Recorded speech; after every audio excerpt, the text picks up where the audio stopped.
Here we are. I did it. I think that actually worked. Hey, everybody. Happy New Year. Happy 2026. Here's what's going to go on here in this video. First of all, I'm going to be live kind of, I don't know, an hour, maybe two. We'll see how long people are engaged.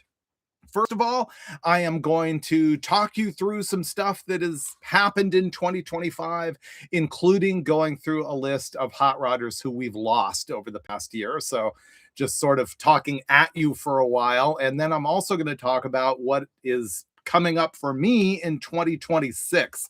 I'm going to talk about cars that I have for sale, and then ultimately we will get to the Q&A. And so if you're throwing out questions right now, then I might not get to them. I'll sort of glance over at the comments as we go and try and address some things, while I'm talking about other subjects. But really, the Q&A session is coming later on. Now, this is kind of unusual for me. This is the very first time that I have done a live instead of posting a video on Thursday at 3 Pacific, which is my normal. I haven't missed a week yet, but because this is New Year's Day and kind of a special deal, and because I do have some really good videos coming up that I just wanted to push for a week into January when people were not out on holiday and stuff, I thought that live feed would be a good thing for 2026. So welcome all of you. I really appreciate the almost 300 of you that were waiting before this thing even got started. I suppose that the stream will tell you how many people's watching. I don't know. I'm not going to pay a lot of attention to that stuff. And let's see. Oh, if you are listening to this, I would recommend you can just use it as a podcast. I'm not going to do a lot of fancy video production or any fancy video production. What you're going to get is what you're seeing right now, me sitting in my garage talking about stuff. As a matter of fact, I probably should have checked the background just a little bit better before I went live. This is not the angle from which I normally shoot. I know you've seen my videos here in the garage where I'm sitting here talking about stuff. I'm at a different angle. So you can see stuff like, let's see, what is that? Big block Mopar, street tunnel ram, 2x4. So that is a cross ram in that box right there. What can you see over here? Small block Chevy tunnel ram. What's up there? Small block Mopar tunnel ram. Yeah, lots of tunnel rams here. I do have notes so that I can stay on track. Oh, if you cannot stay tuned for the whole thing, it will be on replay. But if you share it with friends or anything, make sure that you know that it's going to be in the live tab on my channel. So even though this is sort of replacing a weekly video drop for me, if you look at the YouTube format, they don't put it on the channel page sort of with the regular videos. It's under live. Let's see. I'm going to scan super quick just to hit a few questions before I go into what's happening in what happened in 2025. Oh, before I do that, people have asked about who won my Suburban. Yeah, I gave away my 1990 Chevy Suburban 4x4, that half ton that's sort of maroon colored that you've seen in a couple of videos. And the winner of that is Jameson out of Idaho. So if that's not you, you didn't win. Now, there are 6 winners of signed let's see, 3 winners of signed Hot Wheels of Stubby Bob plus a t-shirt. And then there's 3 winners of signed merchandise of your choosing. Not every one of those people has been contacted yet. Arizona Mad Monk, thanks for the tip. And so that might be one of you. I need to send emails out and gather some phone numbers so that we can call those people and verify them. But the winner of the Suburban has been chosen and verified, and it is Jameson. And I've been in touch with him, and we'll talk about delivery and stuff coming up. And if you follow my social media, you'll see more on that. People throwing out New Year's wishes and thank yous. I really appreciate all of you. Oh, people saying talk more about your garage. I'll probably do a video coming up digging deeper into that. There is a lot of junk in here. All right, let's talk about 2025. For me, it was my first full calendar year on YouTube.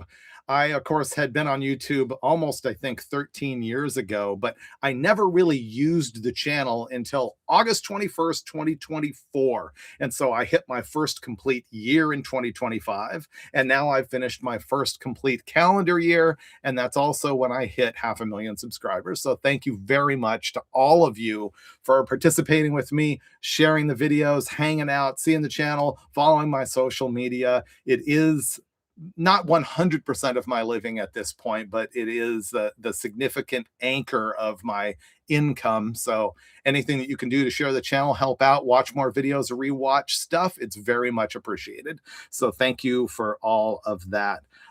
Also, we're coming up.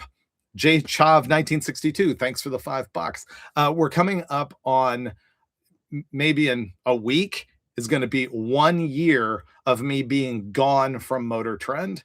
And so Roadkill and all of the other Motor Trend original shows were canceled more than a year ago, but my employment at Warner Brothers Discovery extended just a little bit into 2025. I'm not sure why they did that. I'm sure it had some accounting reason or something to do with the HR justification. I don't know.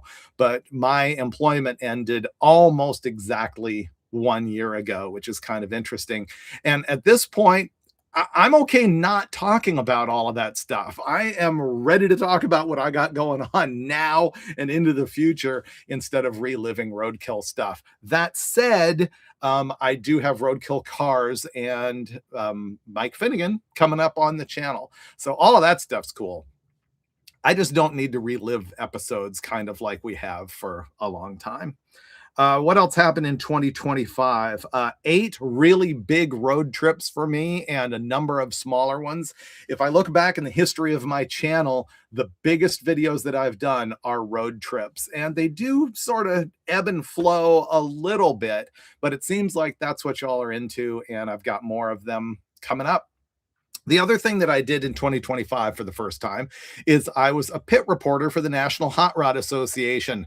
That is professional drag racing, if you're unaware, and I have been a fan of that for a long time. Of course, I feel engaged with it historically because having been the editor of Hot Rod Magazine, the history of Hot Rod Magazine and the NHRA all ties together back to when Wally Parks was the editor of Hot Rod, and he founded the NHRA, and I knew Wally Parks, and there was a long time when we just didn't touch NHRA and Hot Rod Magazine at all because it didn't sell. Honestly, it just didn't work, and Wally was really critical of me for that, and I'm sort of sad at this point that he has not seen that those two organizations have come together, albeit not with me on the Hot Rod side of things anymore. But I was able to jump in on the NHRA side of things to be a broadcaster on NHRA on Fox and also on their in-venue team that also streams on NHRA.tv. Somebody just sent me $20. Rand Ruggles, thank you very much. Nice. Put it towards your comment addiction. Will do. And so NHRA was a great experience for me. I had never done that kind of on-the-fly live TV interviewing of other people. You know, I've been a journalist, always in print, writing about stuff. I've never really been a journalist on camera as far as interviewing other people. And another guy with the $10. I appreciate you so much. You know what's weird, as an aside? I've got one of those YouTube reps now. You may know if you have a large enough channel or enough views, YouTube actually assigns you a rep to sort of help you out. And I got one of those 3 or 4 months ago, and the guy was encouraging me to do live feeds because I hadn't really done many. And he told me that you have to do vertical telephone feeds in order to get tips like what you guys are doing here. Thank you so much. Another couple $10. So I didn't know that was even possible. I know that you're probably going to get interrupted by an ad here or there. I did select the setting that said a low number of ads, so there won't be too many interruptions. But if you watch those through, I'll also get paid. So another $20.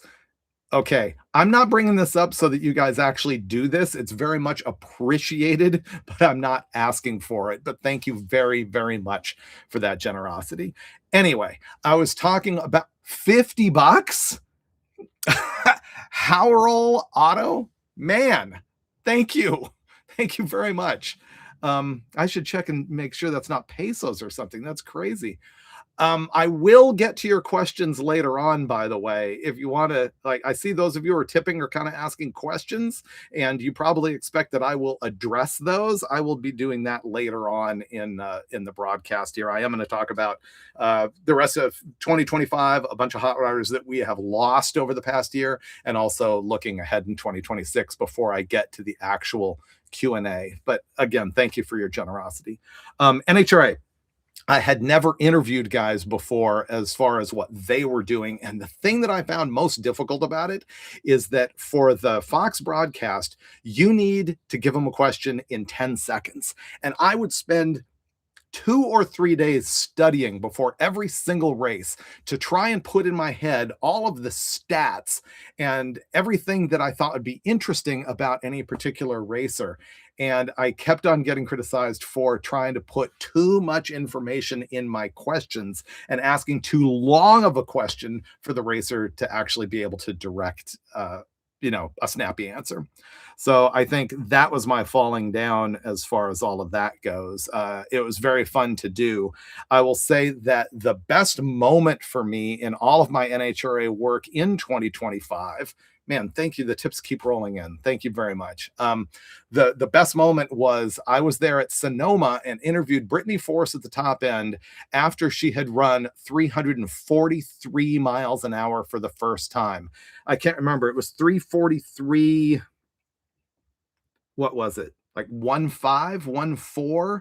And then she later on went 343.51 at the US Nationals, but it was 343 and change at Sonoma. And to be able to call the very first time that a top fuel dragster had ever been that fast, regardless of track length, was pretty amazing. Or not to be able to call it, but be able to talk to the driver after she got out of the car. And then at Indy, when she did it again, I was in the booth with Jason Galvin. And so those are very, very memorable moments. And of course, it was Brittany Force's last year for the time being in a top fuel dragster. There is a supposition that after she has a kid, she might come back. She talks like she would like to. And obviously the historic retirement of her father, John Force, this year. So those are pretty big, memorable moments that happen. I got to say, overall, I have to thank everybody at NHRA for welcoming me into that deal, especially the old pros like, of course, Loans and Tony Pedregon, but especially the guys who I worked with in the booth, Jason Galvin, Joe Costello. I also got to work with Courtney Enders, Ida Zetterstrom. They allowed me to sort of come into their world and actually do that job in a way that they didn't have to. So I thank all of them for that, as I continue to thank you for all of these tips. Will I be doing NHRA next year? That is yet to be determined. That is not completely shaken out. I do have a number of opportunities of business related stuff that I can do in 2026. I will be sticking here on YouTube. At least that's the plan. Someone just give me $100. Luke, thank you. He says, just keep doing what you do. I've been following you from the beginning. Thank you so much. Wow. Well, I can't even remember what I was talking about. Opportunities for next year. In addition to YouTube, there's some other things, perhaps a podcast, some other stuff. I can't really talk about it just yet because it's not locked in and it does involve some other parties. And so we'll look for that. Okay, so that's 2025 as far as I go. Now, 2025 was really big as far as people in the hot rodding and car world who passed away. There was a lot of them. I did some research on this before I got online with you here. And there's so many I can't possibly bring them up. So I sort of narrowed it down to the people who were in kind of the hot rodding or drag racing world, not the larger sort of IndyCar, NASCAR, larger world of automotive, but the people who were kind of within my niche or people who I had met or was more specifically aware of than some of the names that might be bigger, but not in my world. Anyway, let's go through some of that just to remember and recognize some of these people. And I feel that it has kind of been my job to be a link from the older guys to the younger guys to keep the history of this whole hot rodding thing known. And one of the biggest names for me as a result who passed in 2025 was Chick Cannon. Chick was a member of the very first drag safari that was set out in 1954 by Wally Parks to show hot rodding clubs all over the country how to operate a drag race in the NHRA style. Now, there was other drag racing that was already going on. NHRA was not the first or biggest sanctioning body in 1954, but Wally wanted to overtake the world. And so he set a group of guys out in a Plymouth station wagon with a little camper trailer and told them, show people how to run a drag race. And those people were Bud Coons, who had started the drag strip at Pomona that is still there. He was a motor cop in Pomona who helped hot rodders actually get drag racing going. He had started one little track. Was it in Fontana? Shoot, I can't remember which field it was. He had started a little airstrip track before Pomona, and then he got Pomona going. Thank you for like the $20 and $10 just rolling in here. And so, sorry, Bud Coons, Bud Evans, Chick Cannon, and then there was also Eric Rickman, who was the photographer from Hot Rod Magazine. Chick Cannon was 96 years old when we lost him this year. He was the last of the original drag safari guys still standing. The memories and crazy stuff that that guy helped do to spread drag racing to the entire world was incredible. So it was guys like that who, if you follow my social media, you know that I want to keep telling their stories so that you know who they are, so that we can keep remembering sort of where all of this stuff came from. Sid Waterman, he was another legendary guy. Started out in fuel racing, nitro drag racing, ended up going into circle track stuff. He was the fuel system guru, and he sold out all his stuff to, I believe, Era Motive 5 or 6 years ago, maybe longer ago than that. And he passed away this year, as did Gene Winfield. Gene, I think, how old was Gene? 94, maybe? And he was a legendary customizer from the 50s. His famous Merc called the Jade Idol would probably be one of his earliest ones. He invented the Winfield Fade with paint. He was involved in TV cars in the early days. One of the things that he did is not designed, but built the Gemini sort of landing capsule that was on the original Star Trek TV show. Remember, it was like a, I don't know, a bread box shaped thing with a couple of pontoons on the side. He actually built that, and he did so much more, so much more. I knew the guy just a little bit up at El Mirage Drag Lake or Dry Lake, I said Drag Lake, because even into his mid 80s, maybe even late 80s, I'm going to stick with mid 80s, he was racing cars up there at El Mirage as he had done since he was a kid. So Gene Winfield was a big legend who was lost this year. Speaking of Dry Lakes racing, tragic. Chris Raschke from ARP Fasteners. He was driving the Speed Demon at Bonneville this year when it had a horrific crash and flew, and unfortunately he did not survive that. That was a big blow to our industry. That guy was universally loved and had helped me a lot.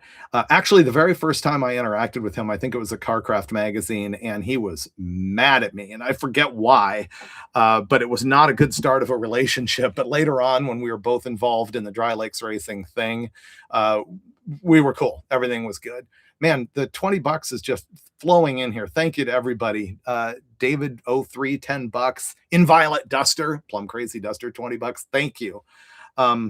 So yeah, Chris Raschke, a big loss, as was Ken Black, who was the founder of KB Racing Engines that merged with Titan Racing Engines. That's now the pro stock team of KB Titan, which would be the likes of Greg Anderson and Dallas Glenn. Greg Anderson absolutely considers Ken Black the guy who gave him all his dreams.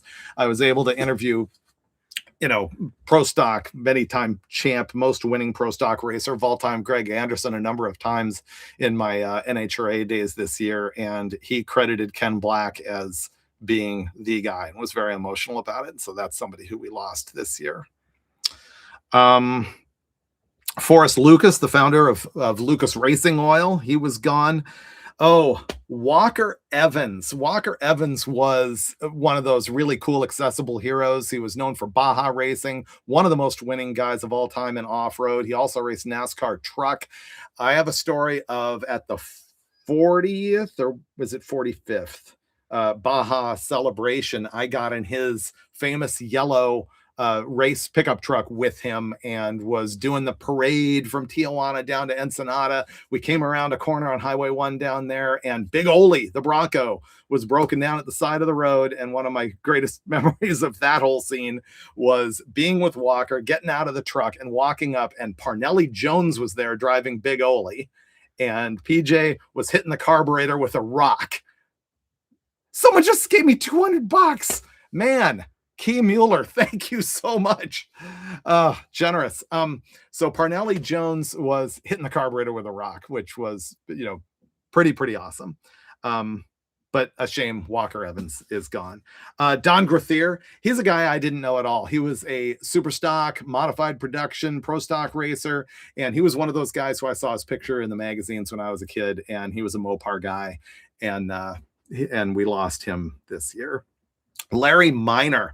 Larry Miner was a potato farmer and sand drag racer that got into Top Fuel. Gary Beck was probably his best known driver. Miner drove also himself for a little bit.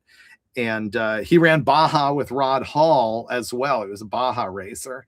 And we lost him this year. Thank you for the $50, Andrew. Man. So Larry Miner. Asia is probably not a name known to you, but he was the national tech director of the National Association from 92 into, I have this written down. I don't. He did it for like 25 years, and his tenure at NHRA overlapped my tenure as editor of Hot Rod Magazine, or actually I should say in my world working in publishing. And so I kind of knew him through that. And unfortunately we did lose him in 2025. Ed Pink, 94 years old, legendary engine builder. In the early days of drag racing, of course, he was probably best known for the Ford Sock engines.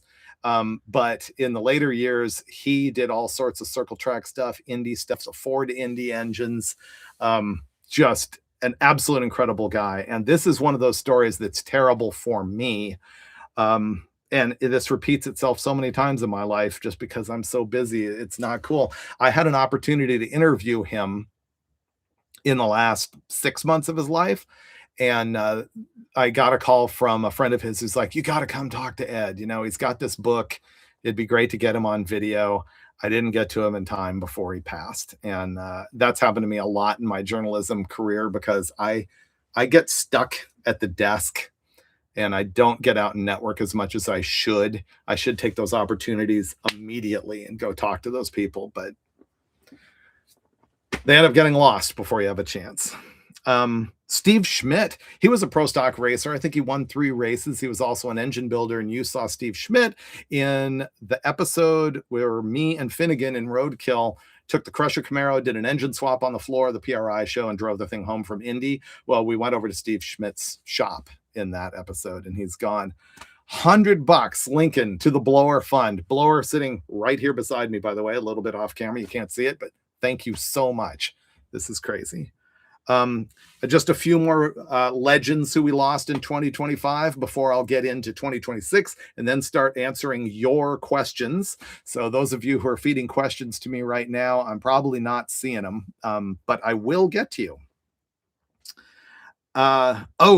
Wild Bill Shrewsbury, a wheel stander. He was known for the LA Dart, and he also drove the Knott's Berry wagon wheel stander. I think that was a 34 or 35 Chevy panel truck that was Knott's Berry Farm amusement park promotion. Shrewsbury, yeah. I was really inspired by the wheel standers as a kid, especially Ed the Outlaw Jones. If you went to the drag strips anytime between the very late 60s and the probably mid 90s, then you probably also saw a lot of those wheel standards. Some of them are still out there.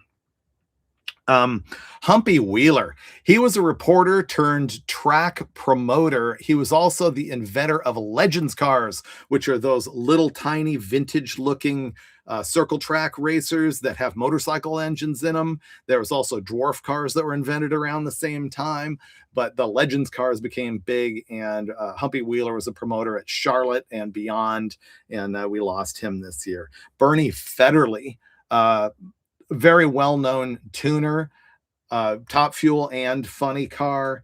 He worked on Ed the Ace McCulloch's car. Um, who else? Oh, he was working for Larry Miner on the Gary Beck program, and he was most well known for working on John Force's car. Bernie Federley, gone in 2025. And the last one that I'll mention, though there are many dozens more, and when we get to the Q&A, maybe you can throw some names out of people who you might know who passed away that perhaps I've got stories about. But the last one was Greg Biffle, and I think a lot of people saw this on social media because Biffle had become such good friends with Garrett Mitchell, Cletus McFarland, and was involved in the Freedom 500 and other races at the Freedom Factory. And this got into an uncomfortable social media thing for me because I didn't really know Biffle. And so many people were piling on tributes and everything on social media about his horrible loss in a plane crash with, his whole family and some friends. It was just beyond tragic, but I didn't feel I had anything to add. Typically, I will do obituaries on social media if I personally knew the person or was influenced by them for some reason, or I feel the need to, like I was saying earlier, let their history carry on into the younger generation by sharing their stories on social. So that's when I feel I will do obituaries or tributes. I had nothing to add for Biffle. I'd only met him once. He wasn't a guy I followed, as a teen or anything like that. And I didn't want to add to noise and post something about him. But then I completely fumbled by making a post explaining what I just explained to you, which then is a post talking about him, explaining why I didn't talk about him, which is just awkward. So I didn't do a great job on that whole scene, but there maybe you understand a little bit more about how much I think that whole thing is horrible and tragic. And I feel bad for all my friends who knew the guy. And I wish peace for everybody who was affected by any of that. But he wasn't close enough to me or inspirational enough to me for me to think that I needed to do a post about it. I probably made that even just more awkward. All right, let's move past that and talk about what is coming up for me in 2026. And then we will go to your questions and my answers about that stuff. Checking my notes here. Oh, I actually wrote down, if you missed earlier, I was talking about how lucky I was to be at the top end when Brittany Force ran 343 miles an hour for the first time ever in a top fuel car. And I couldn't remember the exact number. It's 343.16. And she later went 343.51 at Indy. Oh, here was the other great thing about Brittany Force is that she ended up winning the very last race that she participated in. And that was a weird scene because there was the Las Vegas race followed by the Pomona race, and everybody was looking for Brittany to win a race this year or win another race because she had announced her retirement. And so it was like, oh, it'll be cool if she wins another race. And she did at Las Vegas. And everyone was thinking, well, but is she going to win the Pomona race at her home track? And then that race, oddly, completely rained out. They canceled it. And there's a bunch of social media buzz about that too, and we don't need to get into it, but I was not privy behind the scenes on that stuff whatsoever, but I understand why it was completely canceled because of the weather. And so she won the very last race that she ever participated in. So that was pretty cool. All right, 2026 coming up, and this will be much more brief. I am still doing YouTube. I'm still on my social media. I'm still selling merch, which actually I'm going to promote here for you. In fact, maybe I'm going to take a moment and do that. I still have all of my Gasoline Forever stuff at shop.davidfreiburger.com. I also have some new designs. You know what I really love is Leadfoot. I love the foot that is like an old gas pedal with the sandal. That is like a new logo for me. I totally dig that. Those are in my store right now. I've got firing order stuff in black, white, blue, orange, red, and army green. I have army green hoodies. I have a new Junkyard Junkie design that's really cool. And I do have a design for my Barn Find Super Bee. So check that out at shop.davidfreiburger.com. I really appreciate all your purchases there. It really, really helps keep me going. So, Barn Find Super Bee, that is one of my priorities for 2026. If you haven't seen my episode here on YouTube where I went and grabbed that thing where it had been sitting since about 1989, you really should check it out. And it's the vehicle I've got that I'm most stoked about working on. I just dropped an episode about the budget 440 that I got for it. And I'm going to be working on that thing as quickly as I can. Other stuff that's coming up real immediately, I believe next week, and I always say believe because I don't want to promise and then have something glitch and have it not be there. But next week is going to be the first of 2 episodes that I did with Derek from Vice Grip Garage. He was super generous with his time, came out here, helped me with my Model A. We did a massive road trip in the thing. We had a really, really good time. He's a genuine friend of mine, and I really appreciate what he did for me on that deal. So you'll see 2 of those episodes coming up. They should be huge. And after that, I know a lot of you like my, what do you want to call it? Stoner van, surfer van, motocross van. I'm now calling it the possum van, which you will understand when you see the episode about how I'm trying to rescue that van that came out of the junkyard that I got along with 66 Olds and a 69 C10 from a guy who had rescued them from the junkyard. So anyway, the van rescue episode is coming up here pretty quickly. Also, I just did a episode with a big long road trip with the 68 Galaxy 4-door I just bought. And yes, that means that the last 2 car purchases that I've made have been Galaxies. I never have wanted a Galaxy a day in my life. And now I bought 2 in a row. The first one was the convertible that you've seen in episodes. And the second one is the nicest 68 Galaxy 4-door you've ever seen. And so that is coming up. You know what? I'm actually kind of curious how many people are watching here. I can't see that stat. Oh, there you go. We got 3,352. That's nice. I appreciate you. We've been on for half an hour. 1,000 thumbs up. I sure appreciate it if you'd cut and paste the URL and share this with your friends. Even if they can't watch, they can just put it on the background of the garage and listen. And thank you to all of you guys who have been supporting this thing, listening and watching. And if you can't watch the whole thing, it will be on replay later so that you can tune back in and hear what you missed. Here's what else is coming up. Finnegan and I have a scheme that is going to be shot here in the next couple weeks. So there will be more of that coming up. And I've talked a lot with Tony Angelo about doing a crossover. And I think the geography has held that back. That and the fact that I just continue to be overwhelmed trying to post videos every single week. And so he and I had a solid plan earlier in the year that I had to flake on because I was so far behind. I was going to miss videos if I actually split. So anyway, Tony and I want to do something together, and Dave Chappelle and I talk all the time about that. So those are coming up. I sort of hinted earlier in the stream here that I might have a podcast coming. So that is a possibility, and that will be actually appearing on someone else's channel. But that is going to be sort of a history and current events thing. So that's a maybe to look for here in the next year or so, in the coming year. That's not actually a beer. That is a cream soda, as far as you know. I mentioned that I'm most excited about my Barn Find Bee coming up for projects and videos, but I also really want to work on that van that I mentioned and the 72 F100 that is on a prior video that I rescued with Rick Payway after it had been parked for a long time. 390, 4-speed, 4x4, 1-ton axles, and that type of stuff. I bought a lot of cars in 2025. I think actually a couple dozen. And the reason for that is this is, of course, when Motor Trend production shut down and us hosts were able to buy a lot of these cars pretty affordably. And I bought a lot of them, and I've sold a lot of them, many of which you've seen on videos on my channel. I do have more, and I say this all the time, so I don't blame you for saying, no way, I don't even trust you about this, Freiburger. I got to get rid of cars. I always say that, and then I acquire more. But the thing is, both things are true. I need to get rid of some because more need to come in for various reasons.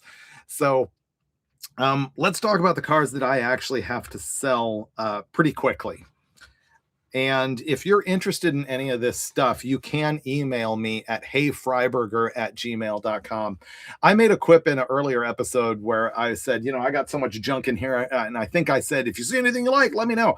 Okay, here's the thing. I don't have time to actually sell you, this intake manifold.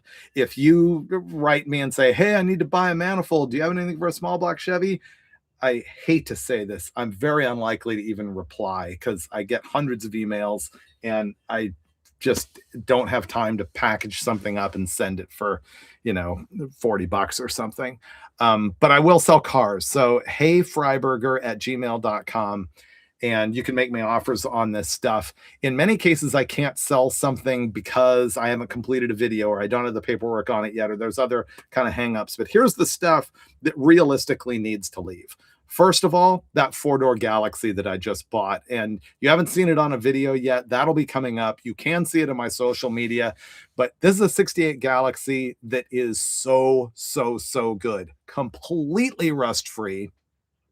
Very much a patina paint job, all one color, but it's been repainted and it's got a couple touch-ups in it and it's got some paint checking and it's not great at all, but it has a brand new interior with NOS material. It has a brand new 390, a brand new FMX, a brand new drive shaft, brand new brakes, brand new suspension, Bluetooth stereo. It is a nice, nice car that was completely reliable. And the last 10 days, I drove the thing 2,750 miles. I had put that up for trade on my social media, and I do have one trade-in play for a Chevelle wagon that might happen, but that one needs to go, be it by trade or by buying. I put that thing at about 10 grand, which sounds ridiculous for a 68 Galaxy four-door, but you're not going to find a almost 60-year-old car this good, this drivable, this reliable for that kind of money. It's really good. The red Duster is going to have to go. The reason for that is it serves the same purpose to me as my Barn Find Super B and as my Hemi 69 Belvedere, in that they're just beater Mopar muscle cars with 4 speeds that are not super fast, but you can drive around anywhere. So I don't need all of them. And the red Duster is going to be top of the list to go. Someone just gave me 50 bucks. I really appreciate you, Joe. Thank you. And another 10 from RC Archaeologist. So red Duster is going to have to leave in the coming months. You've last seen it in carburetor videos on my channel. I did get a new carpet for it. I custom ordered the factory brown carpet for it. Still no headliner. The big drawback on that car is it has a big rust hole in the top of the driver's side A-pillar. That's a real downside to that car. But aside from that, it's a great driver, has new floors, new trunk, or spare tire well, I should say. Junkyard 360, perfectly good rebuilt 4-speed, rebuilt 276, 8 3/4 rear end. Really good car. I have a 72 Chevelle wagon that I am finishing up a video with. It's the one from the Holden Brothers TV show. Once I'm done making video, that one's going to have to be on the block. You've seen that on my social media. The 72 Roadrunner you've seen in a bunch of videos. Really, really nice car. 440, 4-speed, 8 3/4, 355s, gear vendors, super nice paint, really good interior, good driver, has a rear main leak. Aside from that, really good car. I need 35 grand for that. So that's going to have to go. The holdup on that is that I need to get the title in my name for it. So once that shows up, that one will be gone. And now here's one that really, really hurts, but I haven't used the thing in 3 years and it's just deteriorating. I put so much effort into this vehicle and made it so good. I'm going to have to get rid of the generic Jeep. That is my, I think, 2000 or 2001 Jeep TJ, the white one, hard top, 35s, Dana 60 in the back, Dana 44, Rubicon transfer case. It's only got 2,000 miles on it, inline 6, 5-speed, tire carrier, winch. I mean, the whole shebang. It's a really good drive it on the highway, rock crawl it, drive it home kind of rig, but I just haven't been using it and it's going bad. So that one's going to need to go. So people ask, how do you buy my cars? Email me, heyfreiburger@gmail.com. When they actually are officially available to the public, You'll see them on my social media, which is at David Freiburger on Facebook and Instagram. That's where you get that stuff. You can also always make me offers on other stuff that you know that I have. But something like, how much will you take for the Crusher Impala? I'm probably not going to even respond to that because it's, not actively for sale. And, you know, I have too many emails to deal with that. But if you want to email me and say, I will give you X for the Crusher Impala, I might write back yes or no, or you're close, or sorry, not right now, or something like that. The other problem, and I'm already seeing it, of course, is that anytime you throw out a value on any of these cars, some people want to go, that's fair. Other people's like, man, that's a smoking deal. And other people are like, you're on crack. It just is what it is. So there's that. You know what? Let's talk about the haters for just a little minute since I brought that up. It has been getting brutal lately. I tell all my other YouTube buddies to just ignore the haters. That's a policy that I made for myself when I started the channel, was I am never going to address a hater. And I've been pretty good about it. And the thing is, when people throw out this stuff, the thing is, I could say the sky is blue, and someone will go, man, Freiburger, you're the greatest. You're right. The sky's blue. And another guy will go, you're an absolute idiot. I hate your guts. The sky's red. And if you go, the sky's red, you get the opposite. So there's always a hater. And I think the internet has proven to me that the range of human perception is so much bigger than I ever thought it was. People have wild reactions to stuff, and it's unbelievable how political they can make it these days. If you look at my social media, you'll see last week I bought a cowboy hat and I posted me wearing it, and people lost their minds. I mean, obviously there's a lot of people who are just like, hey, whatever, yeah, do your thing, you're cool. But you always pay attention to the haters instead of the people who are okay. And there's all these genuine cowboys who say I can't possibly do that. It's like, wow, I didn't know you were so irritated by cultural appropriation. And then there's other people, it's like, you're wearing that hat, you got to be a moron Trumper. It's like, how do you make this political? It blows my mind. Anyway, back to what I was going to say, is that I have told all my YouTube friends, ignore the haters completely, because nothing drives them nuts more than not driving you nuts. And nothing's better for your own soul than just ignoring it. Don't engage. And so when people post that stuff, I'm just not going to react to it. Once in a while, I have get caught actually answering what I think is a legitimate question from someone, and they're like, got you, went fishing, got the hook, but whatever. Oh, someone just posted, yeah, they lost their minds on the electricity windmill too. I don't even know what those big turbines are called that blow in the wind and make electricity. I hate the way they look. I don't know enough to really dig into whether they're bogus or not. I know that haters will say, those things don't even pay for themselves. Really? Have you done that research? That's another thing, is I think these days so many people just repeat whatever mantra they're behind, and they don't actually know themselves. And I think that's a good reason to just not dig in. As a matter of fact, before I even went live here, a friend saw that I was going live and sent me a question and said, in your live feed, you got to address, what's going on with all the thing between NHRA and the new IHRA. And I said, I don't know enough about that to even discuss it. I know what I know from seeing it on social media. That is not enough for me to formulate an opinion and give it to you, because it's completely non-authoritative. And I think that's what a lot of people do these days, is that they just jump on whatever bandwagon they want, repeat what they've heard, and they don't have the facts to back it up. Okay, now that rant's over. Don't address the haters. Don't be a hater. If you don't like something, don't watch it. Okay. I guess I'm going to talk to another couple things about 2026 for me, and then we'll go right into the Q&A right here. One of them, which is on the point of haters, I guess I'm going to address them right here. I have had some people go after me saying, things like, you completely lost the plot after roadkill, or they'll watch my videos here on YouTube and go, this isn't roadkill, to which my answer is, guess what? You're right. It's not. It's I am not here trying to replicate my past life and do the exact same thing. I'm here doing my own thing and what I want to do, and honestly, what I'm capable of doing on my schedule and budget. You might see me messing around with roadkill cars that I own, although I must tell you, I'm actually more excited about some of the other stuff that I have, like the van, like the Super Bee, like my Galaxy convertible. I don't need to live in the past all the time. I can just do my own thing. Now, I know that that means that in many cases, I'm not going to get as many views. And the other decision along those lines is I'm not going to try and compete with the likes of Weston Champlin for crazy over the top builds and wild stunts. Too old for that.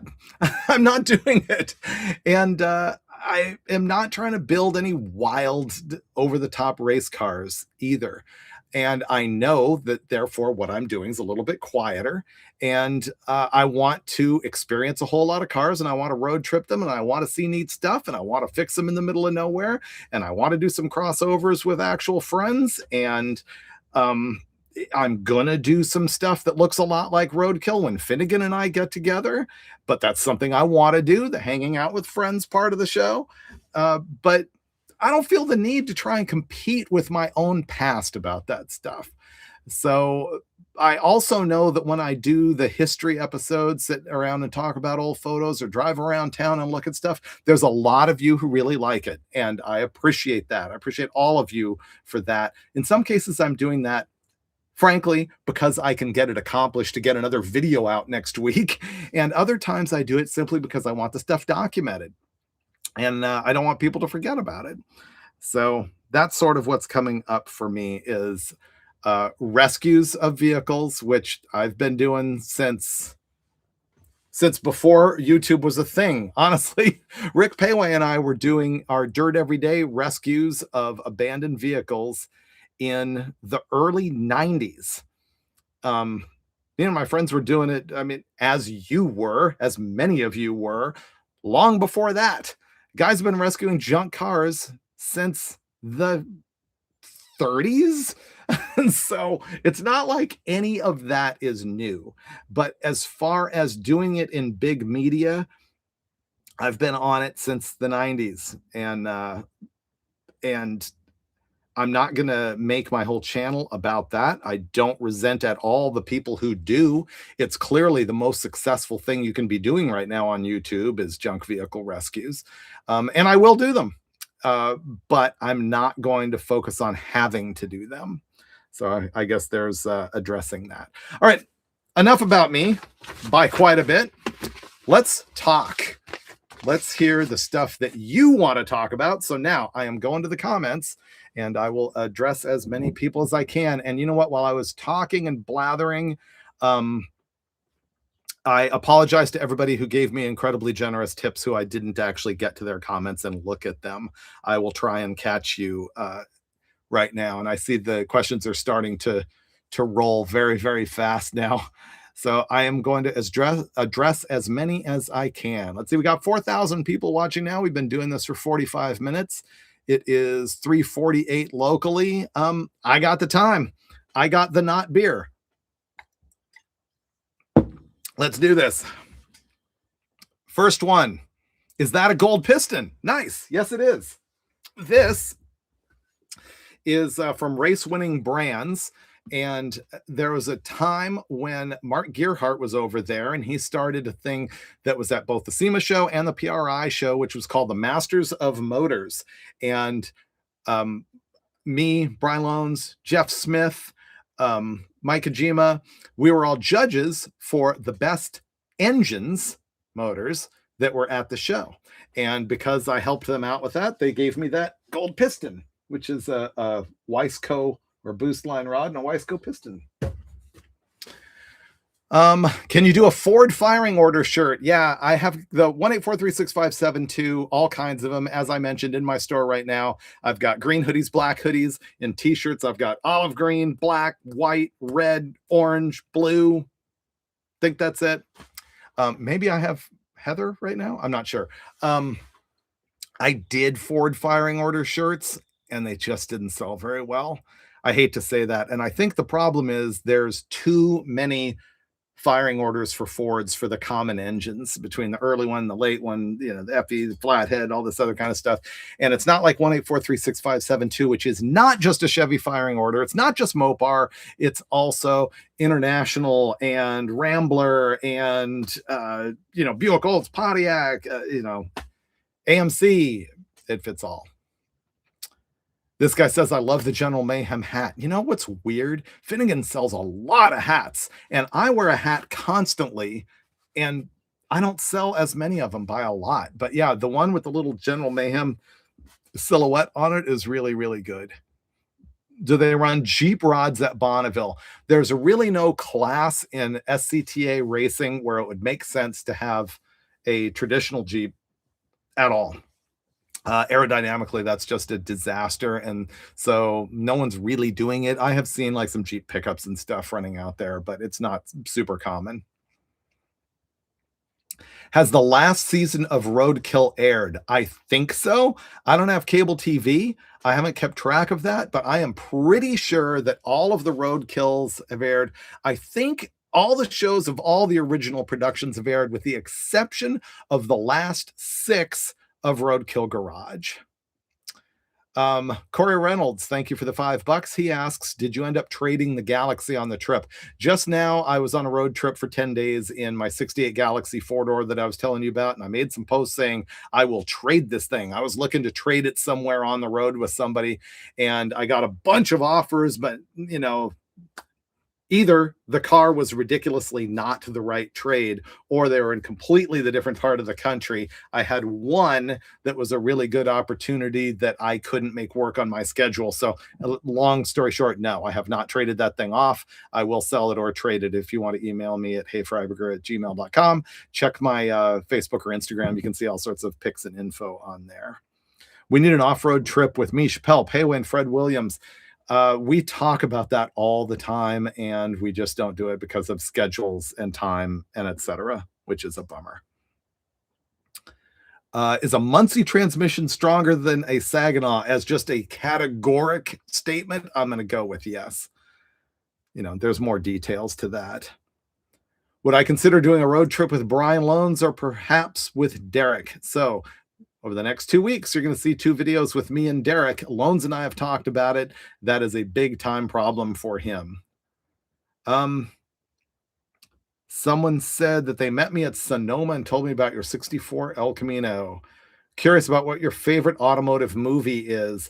I often say that my favorite automotive movie is Dirty Mary Crazy Larry. The problem with that is that if you watch the movie, and I didn't even realize this as a teenager and stuff, that the character that Peter Fonda plays, he's a jerk. He is not cool at all. And so I don't know. It's like a mean to women and the whole thing. It's not cool now, but the action in that movie and the car stuff is really good. And I have often wanted a 66 Impala or Caprice 4-door just because of the opening scenes of them driving that car in that movie. This guy said his favorite episodes is the green car with hydraulics. Yeah, on Roadkill, the low rider that we took into the desert was the most hilarious episode. My Life says, any speed shop recommendations in San Diego for my 67 Camaro? Yeah. What is it called down there? Is it JB Speed? It's Biddle Speed Shop, JBA.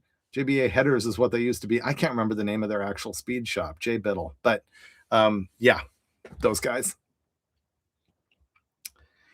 If LS swaps disappeared tomorrow, what would replace them as the default hot rod engine? Probably the late model Hemi. And I want to say Coyote, but I think not, because it is so wide that it is a more difficult swapping situation. And I think there's more gearheads who would be swapping into older cars who still fear overhead cams. And so I think it would be the Hemi for those reasons.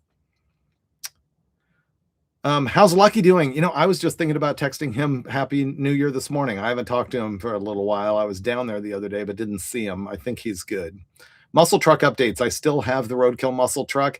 I had that a long time ago. I think I got it in 2007. It was on Car Junkie TV. And then I did stories with it in Hot Rod Magazine. It was on Roadkill. I sold it to the company for a little while. I bought it back. It went to Saudi Arabia and back, and it has been mine for a long time. I still have it. Someone said Lucky's in the chat. Oh, he might be. Cool. Looking for more questions. Roadkill Monza. Yes, Jeff Lutz still has that. This is another one of those things where I get frequent questions about things and my answer is always the same, which is, yeah, we've been talking about that.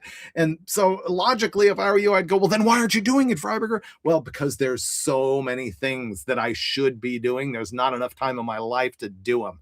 But the answer on the leaf blower Monza that was in episodes of Roadkill is that it belongs to Jeff Lutz. He's got it in a truck and trailer back there. He, me, Finnegan, and Clay Millican have spoken half a dozen times about getting out there and doing an episode with it, and we just haven't put it together yet. It is really hard to take a group of guys like that and get all of their schedules to match. Any plans for another Suburban? Sore subject. Boy, am I sad about giving away my Suburban, which, by the way, went to a guy named Jameson who is in Idaho, and I have to work out getting that thing to him. I am really, really going to miss my Suburban to the point that, yes, I have been shopping for another one. If you have a Suburban you want to sell me, the rules are it needs to either be 1975 or older, or it needs to guaranteed 100% be ready to pass a California smog check. It's got to be four-wheel drive and absolutely must have barn doors. I will not accept anything other than barn doors. And half ton's kind of preferred, but three-quarter would be okay, especially in the IFS years. What I really like is the perfect one for me, I think, would be a 73 to 75, so square body, barn door, 4x4, half ton. Second best is probably an Action Line, a 67 to 72. The reason that's not a number one choice is actually the third door is, or the lack of four doors is annoying. And so if you want to sell me a Suburban of that description that is turnkey ready to go, not a complete builder, heyfreiburger@gmail.com. And the rule always is if you want to sell me a car and you email me, I gotta know, where are you? How much is it? I gotta see photos, and you gotta tell me some details like, does it even run and drive? Often people will say, hey, email me back. I've got a 74 Duster if you're interested. And it's like, I'm not emailing you back on a fact hunting mission about that, especially because I don't need another Duster. But if somebody lays out all those details, I will typically respond, unless I'm in a period where I'm getting a ton of email, which is probably going to happen after this live feed. I'll usually respond, hey, thanks, not what I'm looking for right now. Or I'll be like, hey, yeah, kind of interested. And then I'll string you out for like 3 weeks and then ignore you. Standard marketplace program, right? Will you do another show with Dulcich? I'm probably not doing another show with anyone if you're talking TV show. As far as having them together on YouTube, yeah, I mean, Dulcich and I have done a couple things together. He's further away than is really convenient to do stuff all the time. And, the other thing is when you get into having your buddies on these shows, I hate to say it, there is the money question. It's like, are you getting paid? Are you splitting the money? Are you just doing it as a gift? It's awkward business. And I know the answer for YouTubers is, just do collabs. But, Dulcich is not actively doing YouTube right now. It doesn't really benefit him to be on my channel. So there's that. But I hang out with Dulcich every time is convenient. I went past his place in my convertible, I don't know, last month sometime and wished I could stop by if it wasn't like midnight. So yeah, Dulcich and I are still good friends.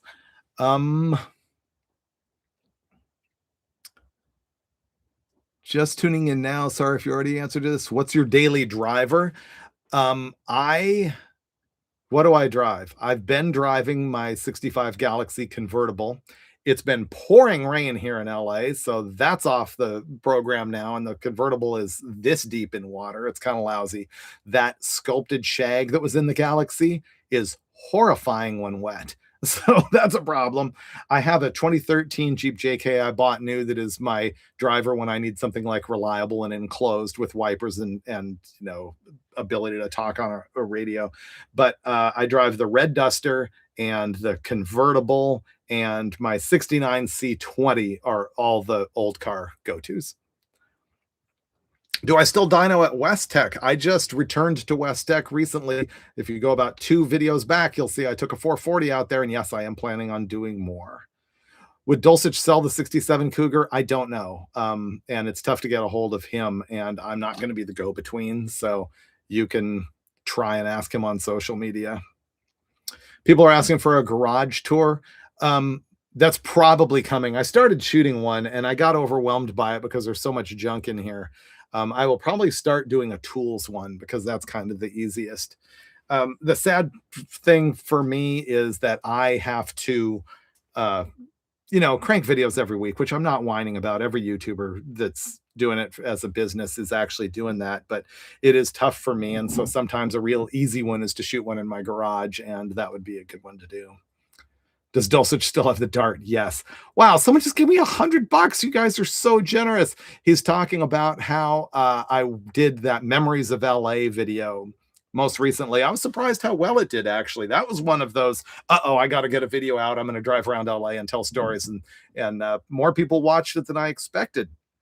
And I had suggested in that video that I could do one like it, talking about the history of all of the speed manufacturers, businesses that were around in LA in the 30s, 40s, 50s, 60s, 70s. A lot of people reacted, said, yeah, I want to see that. And so that's one I'll be working on. But look at a video like that. Seemingly, I could just hop in the car and drive around, talk about stuff, but I don't have all of it off the top of my head. What happens with me on these history things that you see me do is that I know the basics of it, or I know the hook, or I know like where I want to enter the rabbit hole on it. But then I do have to do my research to verify my facts and then to see where that rabbit hole takes me, see where the tentacles of the story go. And so for me to do an episode driving around talking about all the speed shops in LA is going to take me a lot of research and digging up photos and old catalogs and stuff. For example, I could say, oh, well, I know where 3 of the Edelbrock buildings used to be, and I know they started in 1938, and I know Vic Edelbrock, story, and I know the first nitro in hot rods and also circle track racing came out of there, and I know Bobby Meeks, and I know, I have all of this stuff, but to put it together in a linear story with facts requires me to actually go look up and research some stuff. So anyway. Someone said I've referenced my father a few times and I should do a video with him. I've actually considered that. My dad's 90 and I think I'm going to ask him if he wants to do a little video talking about stuff. What are you drinking? Cream soda.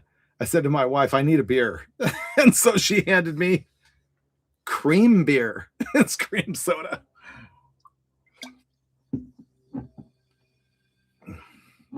Someone just said they noticed that I really am going to miss my Suburban. Yes, I am. Someone says, build the orange Duster, please. That's actually Dulcich's. It was mine at one time, but that belongs to Dulcich. How do you store your cars? I have them all over the place, and that is a big problem. That's why I always say, I got to sell cars, and then I acquire more. I do have to sell cars. I had listed earlier, in case you weren't here, some of the cars that I need to get rid of, and I'm just going to blast through them quickly. But the ones that I would actually let go of right now, the 4-door Galaxy, maybe the convertible Galaxy, the red Duster, my 72 Chevelle wagon, my generic Jeep, the TJ, my 72 Roadrunner. Those are the ones that are kind of in my way. Someone says, thank you for recommending Brian Loans. Yeah, if you haven't followed the Brian Loans channel, you need to. If you love my history stuff, he is 10x on me on that. Someone said, David, do you remember the teacher's Cadillac falling off the lift at Marshall? I do. It was actually the boys' dean. What was the guy's name? You know what just popped into my mind is I think a student was Robert Fabra. Was he the guy who dropped it off the lift? I don't know why that just popped to mind. I can't say that's fact or not, but yeah, I remember that. And you know what? When I was working at the Dodge dealership, I remember them dropping a guy's crew cab 4x4 off a lift too. Do I have any show-worthy cars? Not by the standard of an actual, like, indoor car show. I'm not like Grand National Roadster Show or anything like that, but as far as what you would consider a shinier car than what you expect from me, yeah, I've got, the Super Bee, the Crusher Camaro, the Crop Duster is my nicest car. Um, I must have others, and they're not that nice. They're average guy nice. They're probably below average guy nice, but they're better than what you think I have. Have I run a Predator carb? No, I actually never have. Crop Duster is pretty close to show worthy. It's pretty good. If you wanted to say, Freiburger, you need to enter an actual judged car show, that would be the one that would be closest. It would still take a lot of work to get it to that level. Someone says, Brian Loans, where do I used to see him? He is the anchor for NHRA on Fox. He is the voice of drag racing at this point. Do a backflip? No. The Crop Duster is my nicest car and still doesn't have a headliner. That is fact. You know why? Is that just takes me bringing the car to an upholstery guy and saying, here, do this. I'm not going to do it myself. So it's just time with no payoff. That's why that doesn't happen for me. More stuff with Saturday Garage. Mikey P. Yeah, he and I talk all the time. I am happy to support him when I can. See Saturday Garage on YouTube for Mikey P, who was the showrunner for shows like Hot Rod Garage and Super Street and Steve Mignonte's Model Show and some other stuff. Dirt Every Day. So yeah, Mikey P from those shows is got his own deal now. Saturday Garage. Oh, Dragwar. Yes, I own the Dragwar, and it has water in the oil, and the brakes don't work, and the shifter won't stay in park. So there's that. When will we see an AMX in the driveway? You know, I've shopped for AMXs on and off throughout my life and never actually closed the deal on one. The closest I've come is a bunch of AMC Jeeps and Gremlins. Are there more 80s LA Freiburger history videos coming up? I'm not sure I've got more 80s LA Freiburger history coming up, but I do have the Speed Parts Businesses LA stuff coming up. What are you doing with the F-Rod? Maybe more horsepower. But yeah, it's still around. Oh, Steve Mignonte's Junkyard Show. That's another one that you should support. People ask if we're going to do stuff together. He's in Massachusetts, and so that makes that a little bit difficult. You've seen me doing some walking around junkyard stories, videos telling stories about the cars in there. Those have fallen off in popularity. They're not as big as they used to be, and I will say Mignonte is way better at it than I am. So if you dig that stuff, you should go watch it on the Steve Mignonte channel. Magnante, by the way. Least favorite car that became your favorite? Crusher Impala. I never liked 69 Impalas, and I got the Crusher Impala, put that blown big block in it, and I don't necessarily love the way it looks. I would definitely not shop for another one, but I totally love the Crusher Impala. And I just bought two Galaxies in a row, a 65 and a 68. I've never wanted a Galaxy in my life, especially not a four-door, and I wasn't looking for the convertible when it came across. Well, I kind of was. But those are really cool vehicles too. I'm sorry, I've got this carburetor stabbing me in the leg. Where can I put this thing? Holly 3310 needs to go on my 440. There we go. Have I ever been to Freiburg, Germany? No, but that is where the name comes from, is Freiburg, Germany. $20, thanks. Was my dad involved with the cars in Back to the Future? No. My dad was a car coordinator on one show, which is the one that you've seen the video about on my channel, the after school special that Henry Winkler directed. If you look on my channel, there is a video that is called like, my car was in an 80s TV movie and the Fonz F-bombed me. I think that's the title of it. And that tells that whole story. But no, not Back to the Future. People ask me all the time if I'm related to the Fred Freiberger, whose name shows up on older TV shows, including Star Trek. And the answer to that is also no. That's spelled differently. It is not our family directly.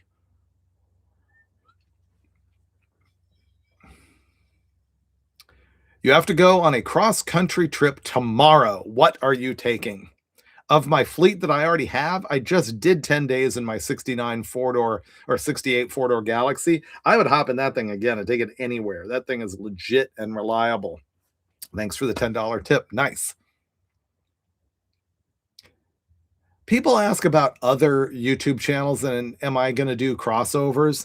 And the thing with that is I'm not doing crossovers with somebody who's not genuinely like a friend of mine, which doesn't mean that I'm not friends with some of these other people.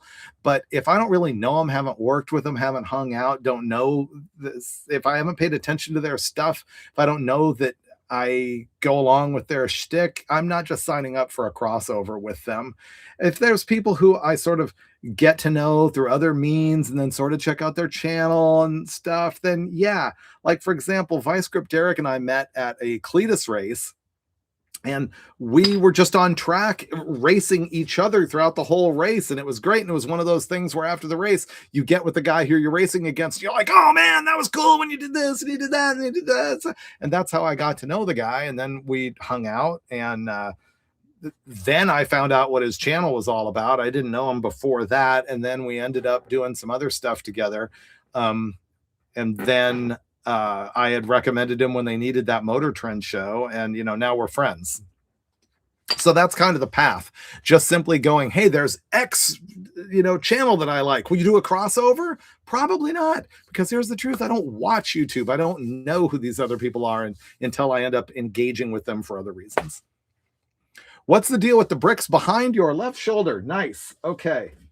This one, let's see. I might have actually got these crossed up now. Okay. This one is from the original Jeep plant in Toledo, the one where that Overland smokestack is still standing when they tore down the assembly line there.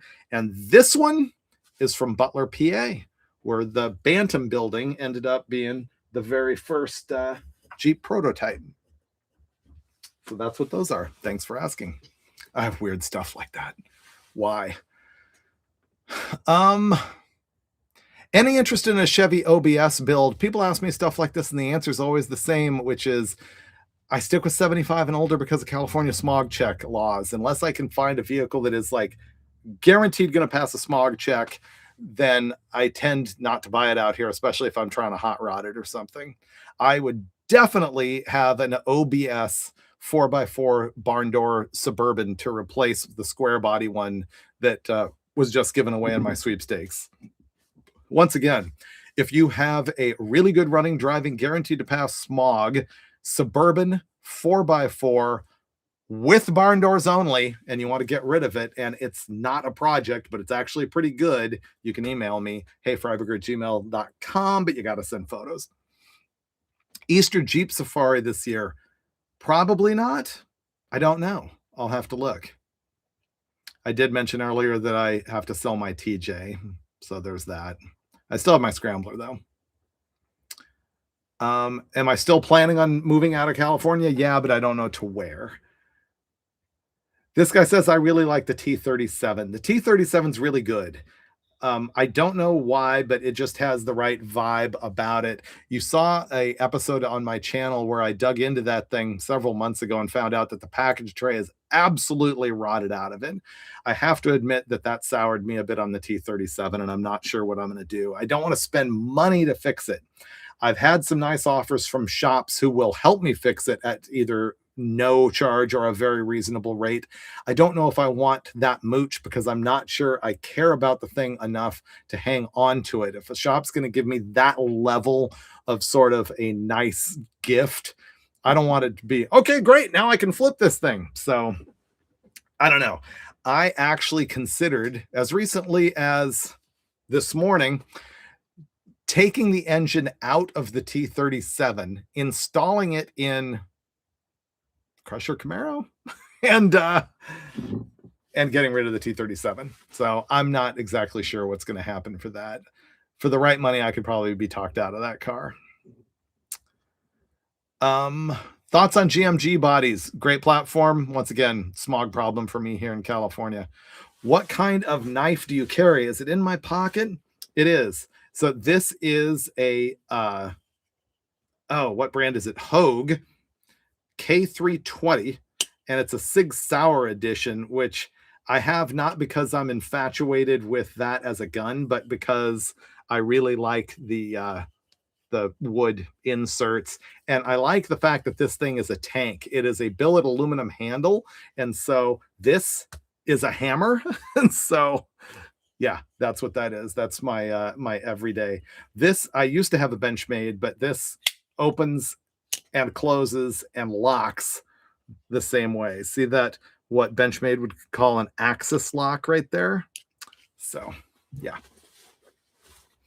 Why would I leave LA? Because I have 50 cars and I can't park them without spending an absolute fortune and I can't afford any kind of storage anywhere near here, etc.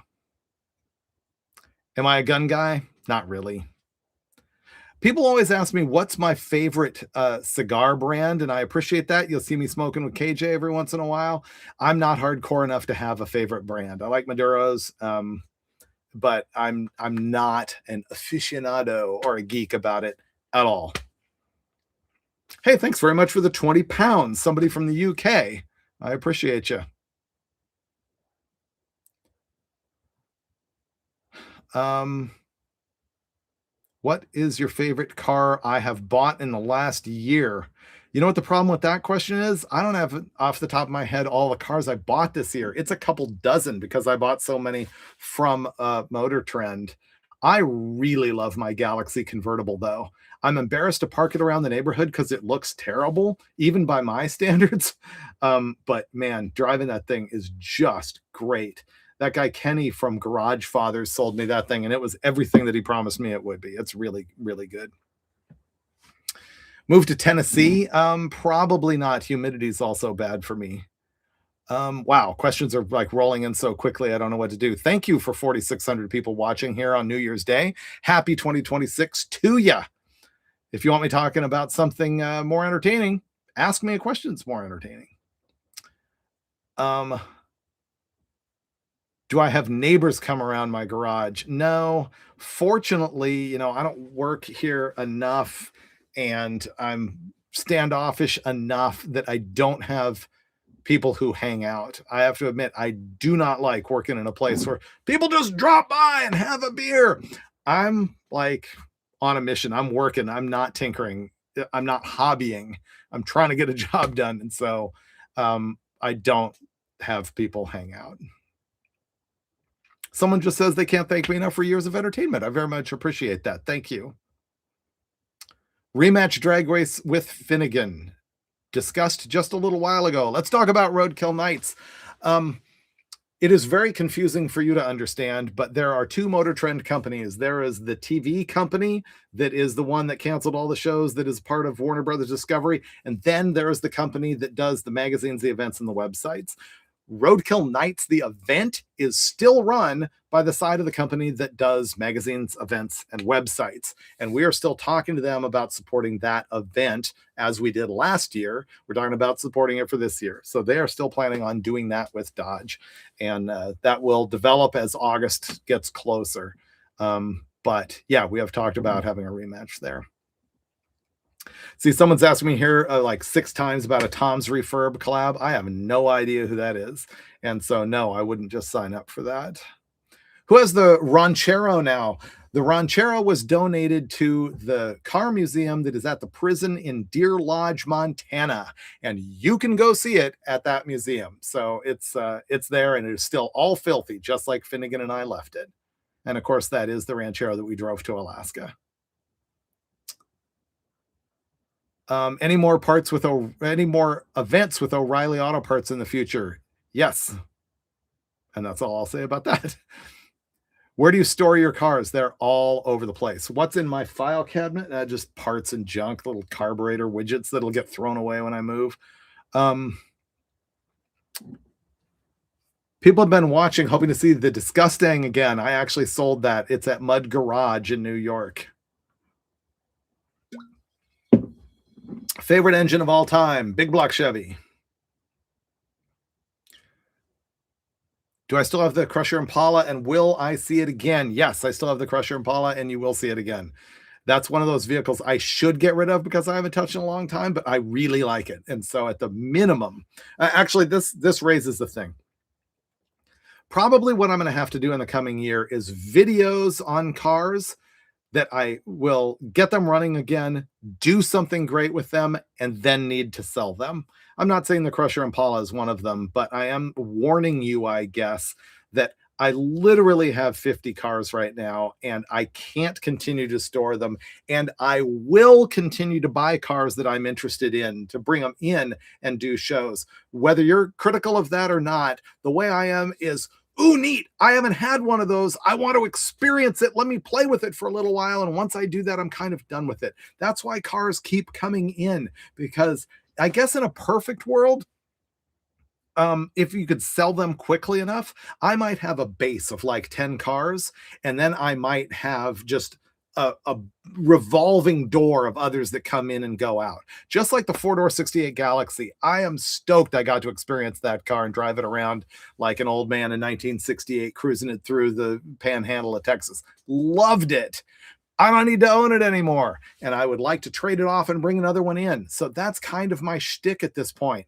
And so once again, you will probably see videos where I take a car like the Super Camaro, let's say, from Roadkill. I bought that thing. I think it's cool.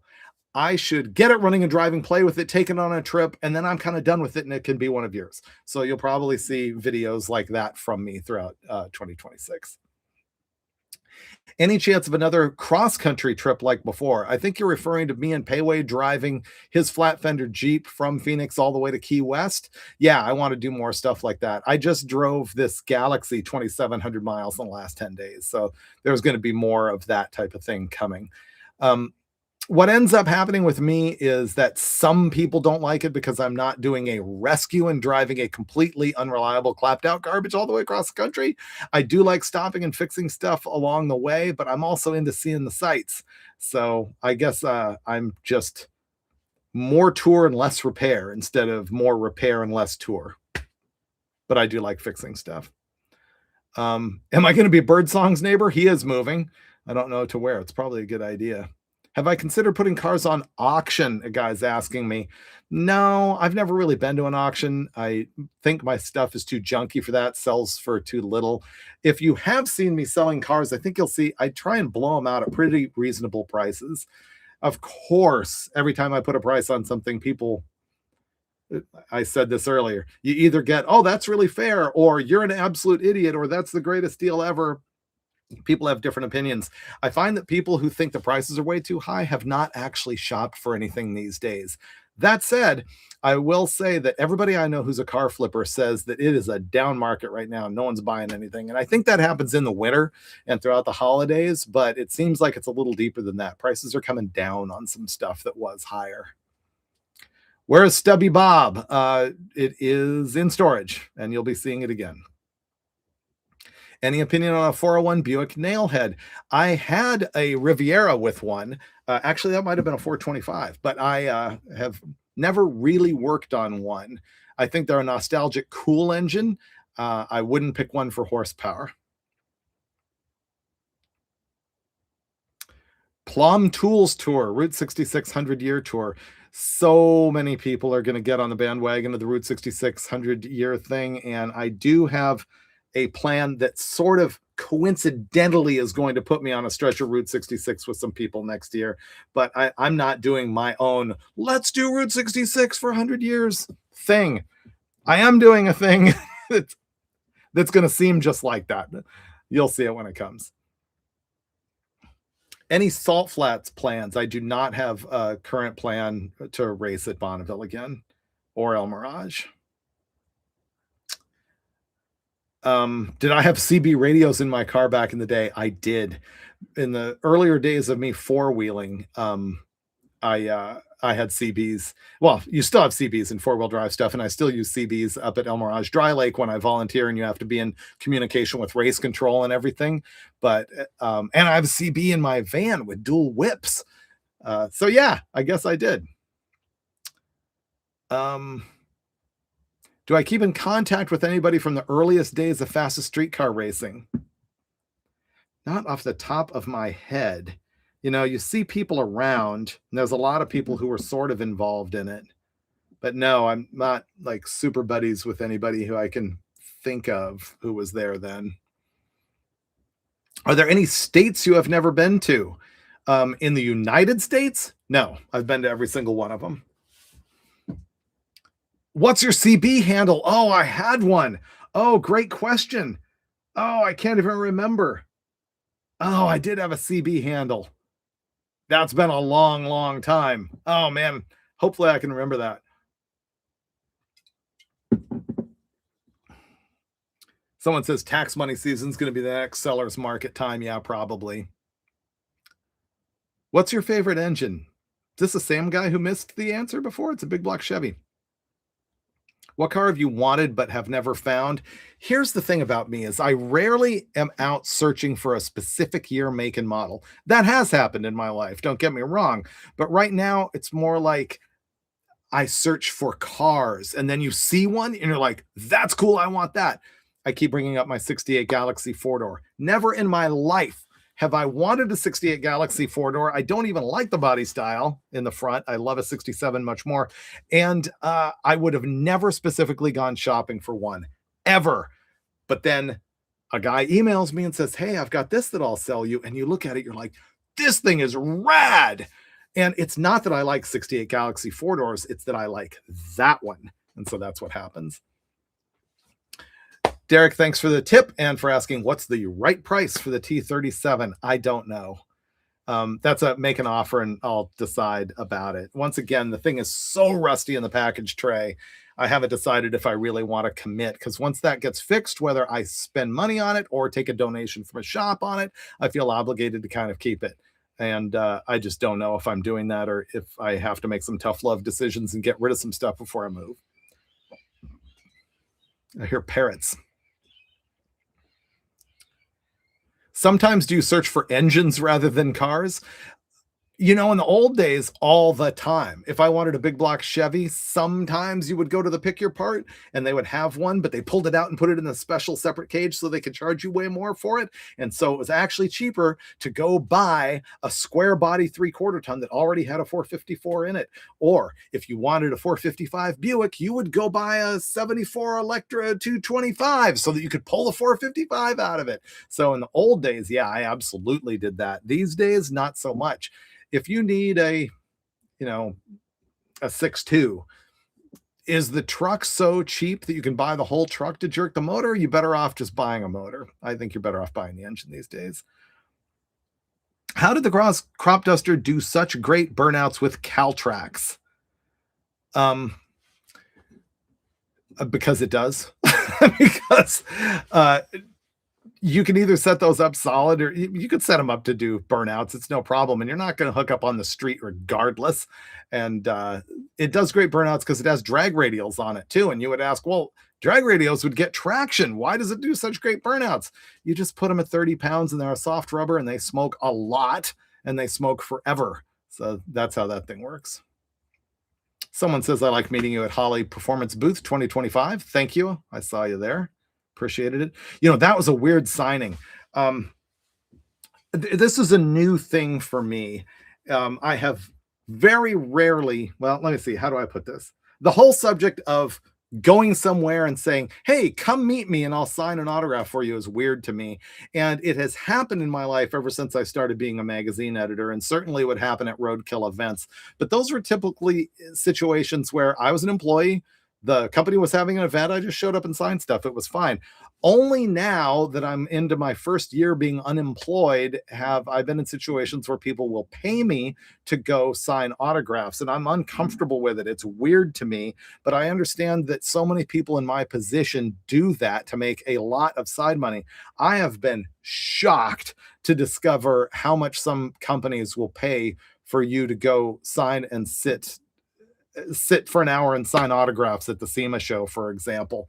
But it still just makes me, I don't like pricing myself. I don't like the negotiation. It just feels smarmy. I'm not criticizing anyone for doing it. I get it. It's a great way to make side cash. But it's weird to me. So I don't know. I got to make decisions about whether I'm doing more of that this year or not. Um, I I don't know. I don't feel like a celebrity that should be doing that. But what I started out as saying, because you asked me that question about Holly, is that I did signings at Gearstar, Holly, and CRC Auto at SEMA this year. I did CRC with Jeff Lutz and Clay Milliken, and it was mind blowing for 2 days how many people showed up for this. I mean, it was crazy long. Even Jeff and Clay and the CRC people were like, "This is amazing." And it was. We were all just like, how does this even happen? But then I was worried, well, what if no one shows up for my other signings? And the way it went at Holly is I showed up and I'm like, hey guys, where do I go? And they're like, well, everybody's waiting for you. And boom, there's this giant line. I'm like, whoa. So I sit down and I'm signing autographs, and then it just ended. I was supposed to be there for an hour, and at like 40 minutes, it just ended. And I was sitting there and no one was stopping. It was weird. Awkward. Why don't you show your wife on the channel? I keep my family off the internet as much as I can. There's just no merit in it for me. Would you run a dry sump on the street?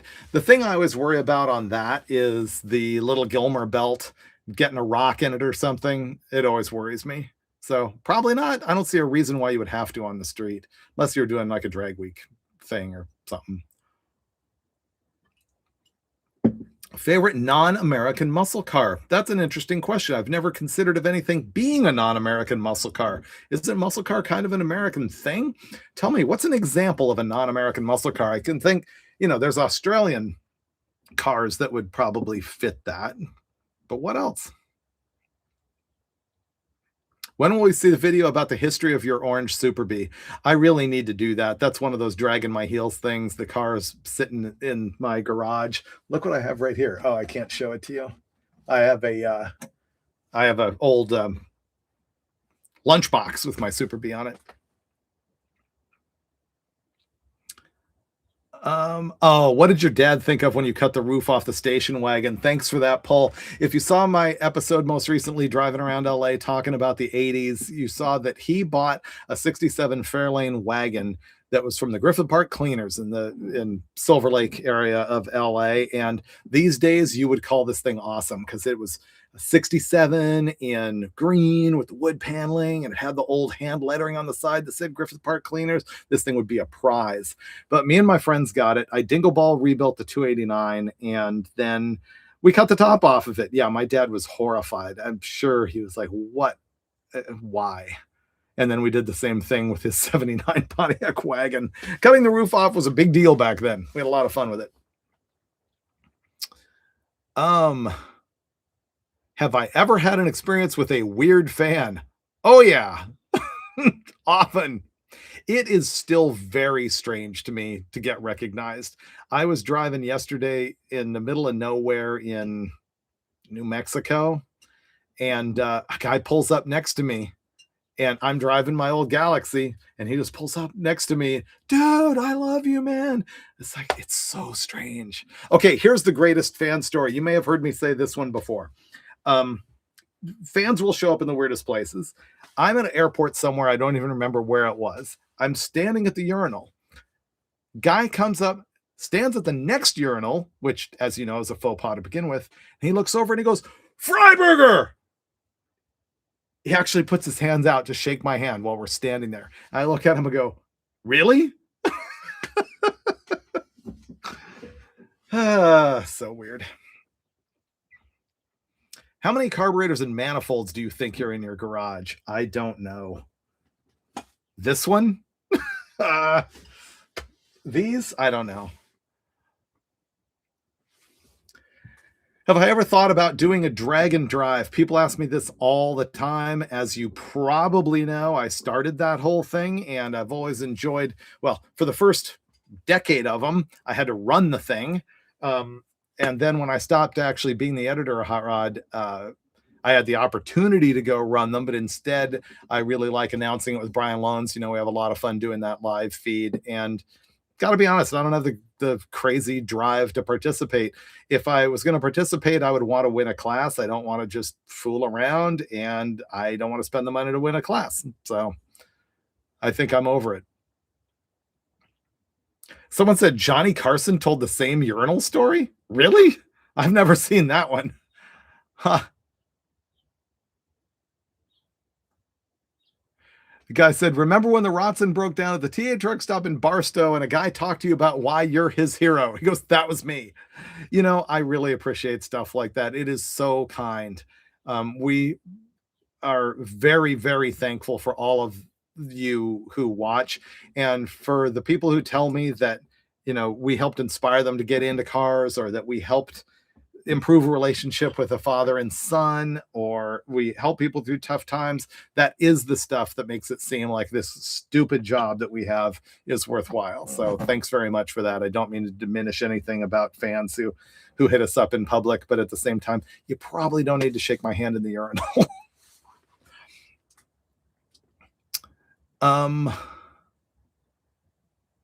What are you giving away next as a project car? I'm not sure.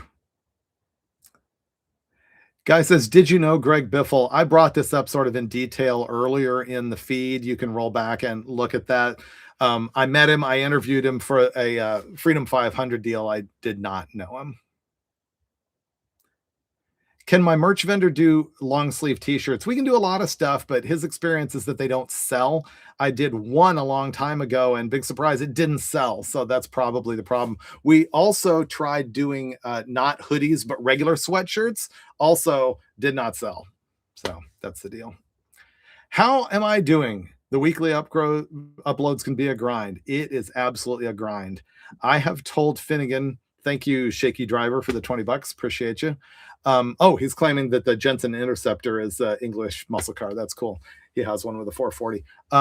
What was I just saying? Don't even remember. Oh, I was talking to Finnegan about whatever you just asked that left my mind. I'm sorry. Roadkill car giveaway. Yeah, I could give away one of the cars that was in Roadkill. The problem with that is that none of the Roadkill cars that I have, well, I put Roadkill cars in two categories, sort of. There's the ones that I associate with myself because I wanted to have them and I drove them forward, or I had them before the show, or I'm really attached to them. And then there's the ones that I own that just sort of were on the show and they're cool, but I don't feel any particular attachment to them. An example of one I consider to be mine would be General Mayhem. An example of one that was sort of on the show and I dig it, but I don't need to have it in my life forever, is the Super Camaro. And so the only ones I would probably do a giveaway with are the ones that I'm not overly attached to. But then those ones I'm not overly attached to, they generally need a whole lot of work. So I come to do a giveaway and it's like, I'll give away the Super Camaro, but it needs this and this and this and this and this. And I don't have time to do all that before the next giveaway starts. So I don't know. Inside baseball.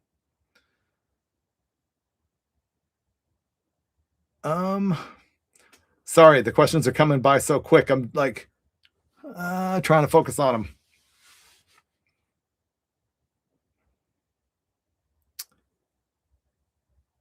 them. If I bought the Galaxy, would you road trip it with me to North Carolina? Likely no.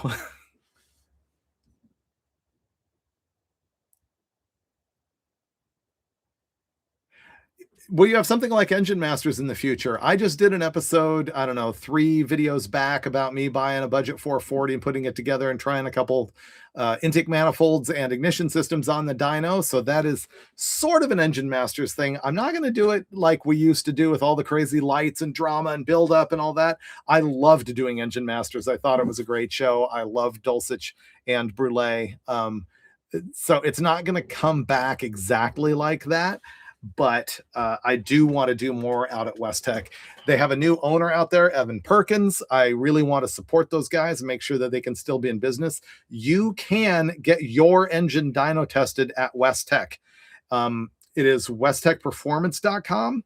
or you can look up West Tech Performance in Jurupa Valley, California, which is Jurupa, Jurupa, and you can make an appointment and you can bring your engine and have it dynoed either on the engine dyno or on the chassis dyno. So any of you who are looking for that kind of work, I would say go there. I want to keep those guys going with the new ownership. So you'll see me out there as much as I can possibly swing, and you remind me that I've got an engine over there that I want to put together for a video and get out there pretty good. How's the tinnitus? Bad. It's really bad. If you don't know what that is, it's ringing in the ears. You've probably seen me in my videos. I've gotten really vigilant about wearing earplugs and reminding you to do the same. Obviously, I'm going to walk around in sandals and put my feet at risk all the time, but I guess you pick your cause. And I've got the horrible ears, and so it's the thing I'm going to tell you to protect yourself from, because it is maddening. The thing that happened to me most recently is at the U.S. Nationals, the NHRA Nationals in Indy.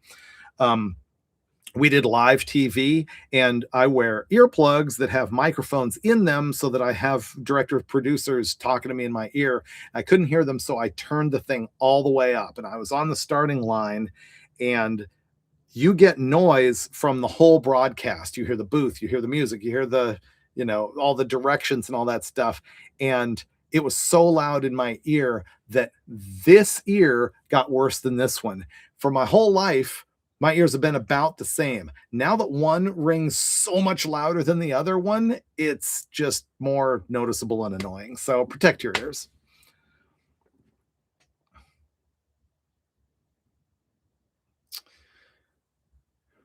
David, your lower back is pretty bad too. It is. I blew out my L5 disc jumping a station wagon for roadkill, and that has not gotten any better. As a matter of fact, it has been pretty tragic recently.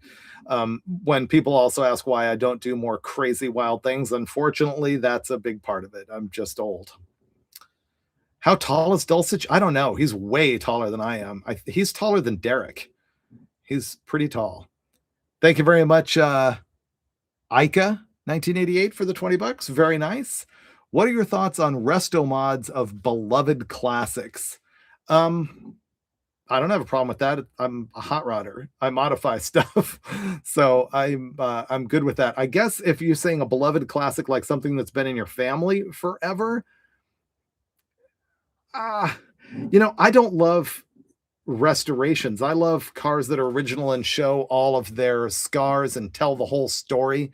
And I understand and endorse why people would have a car that their grandfather bought new that they feel like they want a hot rod. That works for them. That's great. I would tend to want to preserve it the way that it is, but that's not very hot roddy. So it depends on the specific circumstance and the specific car, I think.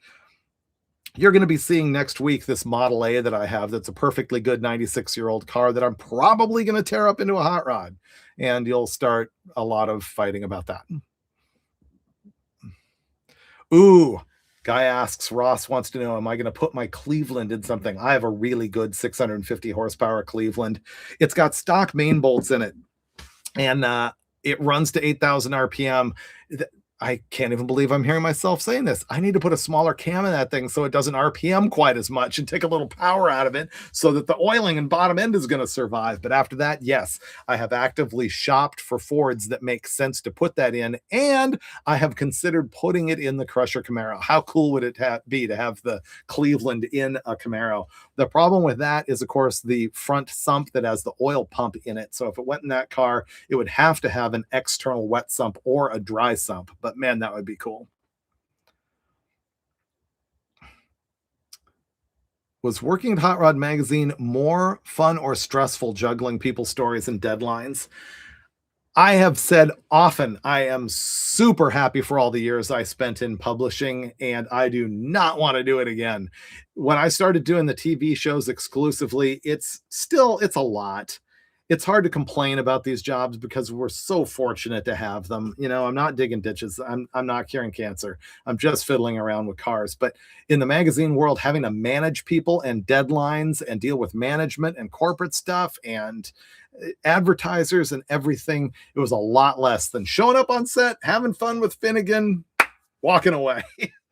And even now I have to manage more all of my own budget, my own life, and my own schedule and everything.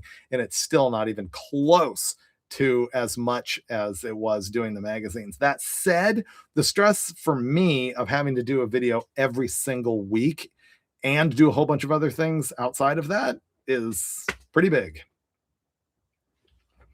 Someone wants to know what happened to Harry the tow truck. That was purchased by, I think it's called like Classic Crew Cabs in Washington or Oregon or something.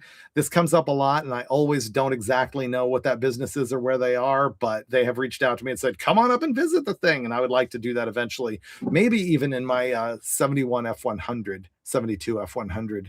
But I haven't put that together yet, but that thing still exists. You can see it sort of out there in the interworld. Is the F-Rod the quickest you've been in the quarter mile? Yes, 8.501, 160 miles an hour. Those are my quickest numbers in the quarter mile.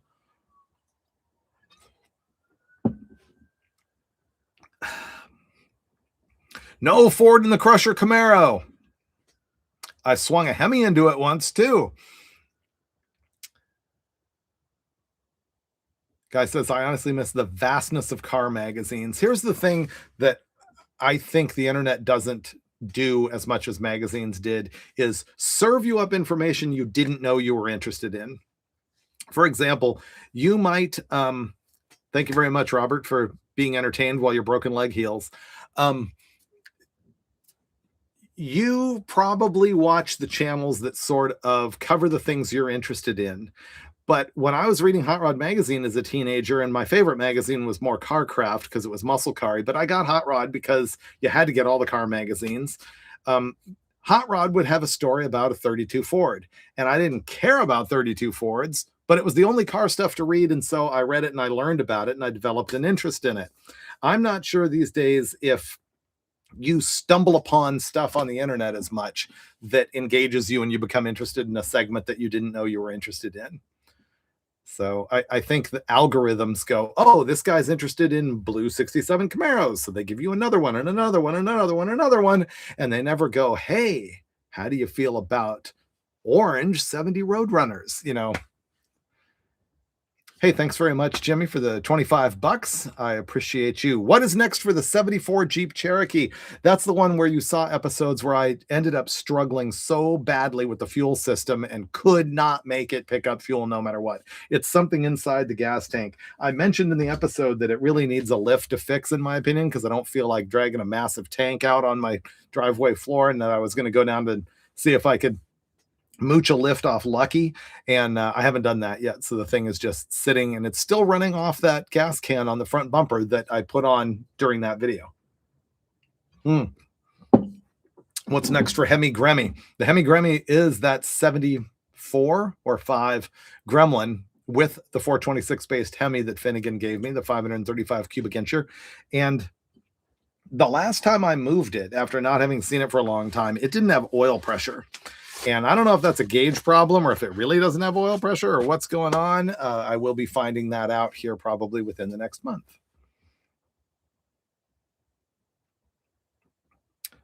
Was Steve Brule the owner of West Tech? No. There was another guy, Rick Stoner, who owned it. Do I have a new dog yet? No. Life is not tuned up for a dog at this point. My dog Tug did die earlier this year. Can you do a field trip showing Kevin's Burgers in Sepulveda or Canoga Park? Those aren't there anymore as far as I know. I think those are gone. Do I ever plan on going to Australia again and meeting up with Gup? Stuff like that is a time problem for me because of the whole weekly video thing. I know a lot of YouTubers do this and don't complain about it like I appear to be doing here. I'm not really. I mean, I'm super lucky to have my job, but there is that thing where I can't quite keep up. So it's hard to be gone for 15 days, only making one video or none. So you got to come up with several. And I also tend to just be more of a homebody and do stuff here around the United States. Zoomcat, I do still have Zoomy. Zoomcat. Oh, put the Cleveland in my 72 F100? Nah, I think that's a tamer sort of cruiser four-wheeling truck more than a big horsepower truck. What beer are you drinking? Cream beer. It's actually cream soda.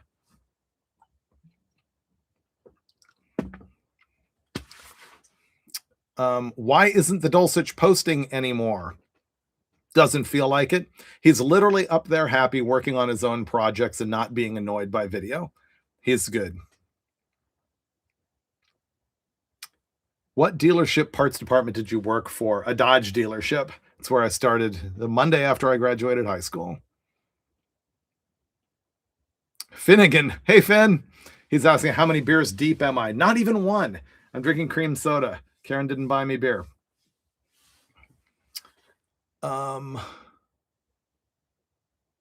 Brief history on the famed orange duster. That is a 70 or maybe 71 duster that I bought when I was the editor of Carcraft magazine. I picked it up at the Carl's Jr. on Arrow Highway and the 57 freeway out in Laverne, right by the Pomona drag strip. It was a 6-cylinder 3-speed car, and I built it up in Carcraft using like a parts store Reman 360. I had to notch the pistons with a stone in the middle of the night in order to get a story done on time because I didn't have a rasp, and butchered that thing together with a 360 and a 4-speed, and it became a really well-known story. And don't know why. I guess just because it was very real guy stuff. And then Dulcich painted it for me, and it was original Hemi orange car. He made it Hemi orange again. And after that, I sold him the car, and then it went back to, maybe it was Mr. Gasket Company or something like that, was going to make Hemi swap kits, and it sat back there and got cut up for making parts for putting a late model Hemi in them. And then he got the thing back, and it was just sort of filthy and taken apart. He decided to put a 5-speed in it, took it more apart, cut the floor out for the 5-speed, and then it sat outside for a while, and he's got it indoors now and ready to put together. So there's the quick history of that car. Live streams are exhausting. You mean to listen to? Because it's not that exhausting for me to sit here and talk to y'all. I've been doing it for almost 2 hours. I appreciate you. There's 4,700 people watching right now, which is very cool. Thank you for spending your New Year's Day with me. You know what's been sitting here sort of catching my eye that I'm going to tell you a story about real quick before I get back to questions is this. Know what that is? That is a cutaway of a factory Mopar aluminum head. You can see that it's aluminum, it's light, and you can see that it has the logo on it for Dodge, Plymouth, Chrysler, DeSoto. So that is an old school, legit Chrysler aluminum race head. This was given to me by Ken Black, who is the son of Keith Black, who is the super well-known guy who made aluminum Hemi parts for, nitro racing, Keith Black racing engines. And they gave me this when I was down there doing a story for Hot Rod Magazine, because it's a cutaway that shows, of course, how the port flow works on a Hemi. And I've used that in various videos and stuff ever since then. But that to me is a treasure to have, just because of sort of thinking about what happened. You can tell it's been ported, like they had ported it, maybe flowed it, and then cut it apart to figure out exactly what the shape was or something. And you think about, what engineer did this? Was it Keith Black himself who worked on this thing? Maybe. Anyway, that was sitting there distracting me, so I thought I would tell you that story.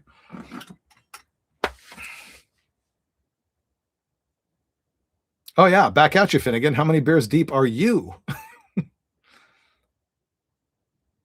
2? Oh, that's weak. I know you can do better. I know you will do better when I see you soon.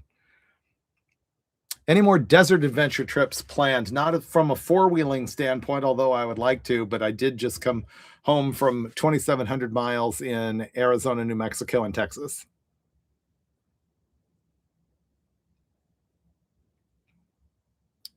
Do I have any dead episodes with Rick Payway planned for this year? I do. We need to get that 72 F100 going, and then we will do sort of a dirt everyday adventure with that thing. This guy's drinking Boilermakers. All right. What's a good carburetor for 4x4 trucks? I always like the Q-Jet for that. I got one on my Jeep, and it is proven that it will run completely on its side. They can be good. Any Colorado trips planned? I don't have really any specific trips planned right now, except for the one that I'm doing with Finnegan in a couple weeks, and we'll see how that works out. And I'm not going to tell you the destination, but that's all I've really got in stone is that. Rock and Iron Garage, thanks for the tip. Appreciate you. Any chance you'll be in Georgia anytime this year? I'm guessing, yeah. Have I ever run a Sniper 2? No, the little 2-barrel sniper. I have not done one of those. What's the plan for the Model A build? You will see the Model A in my next 2 episodes coming up. Bring back old sticker packs. I do have sticker packs on my site. As a matter of fact, let's see. I don't have my Barn Find Super Bee in a sticker pack. I do have firing order sticker packs. All of the stuff's on shop.davidfreiburger.com. I do have lots of Gasoline Forever sticker packs. I think those are still on the site. Maybe not. I do have a Leadfoot sticker packs. This is my coolest new thing. Check that out. That's really cool. So yeah, sticker packs are on shop.davidfreiburger.com. Any experience with the 340 Mopar? Who are you talking to? Yes. Any news on the Maserati? You know, I'm going to go to my grave with people asking me whatever happened to the Maserati, and I'll tell you, it has not been found, and no one's looking for it, and it's gone. That is, of course, the Mazda rotary pickup that got stolen from us after a shoot out of Blythe, California, and you know that 455 olds is in a boat somewhere, and the rest of it is just scrapped. Did I buy the orange Nomad in NorCal? Oh, you're talking about the one that was on a road trip video. No, I did not acquire that. Hey, Shark and something, thanks for the tip. It says, let's celebrate their 10th super on a live stream. I guess you've tipped 10 people on live streams. Cool. Do I still have the Cherokee? Yes, I do. I need to get back to that. What happened to the Jeep Dragoneer? I mentioned earlier that I need to get back on the Hemi Gremmy. It is stored right next to the Dragoneer. So both of those are going to be dragged out here in the next month.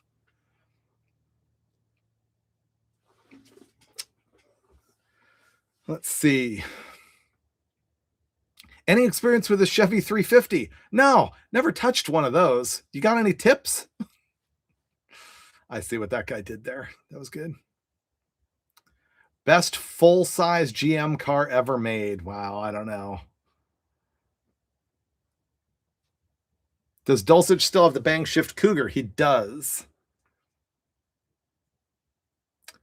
Any chance of bigger sizes in my merch store? I get asked this a lot, and sort of disproportionate to reality, apparently, because when we put bigger sizes in the store, they hardly sell at all. Unfortunately, that's the circumstance about why I don't have like 5 and 6X in there.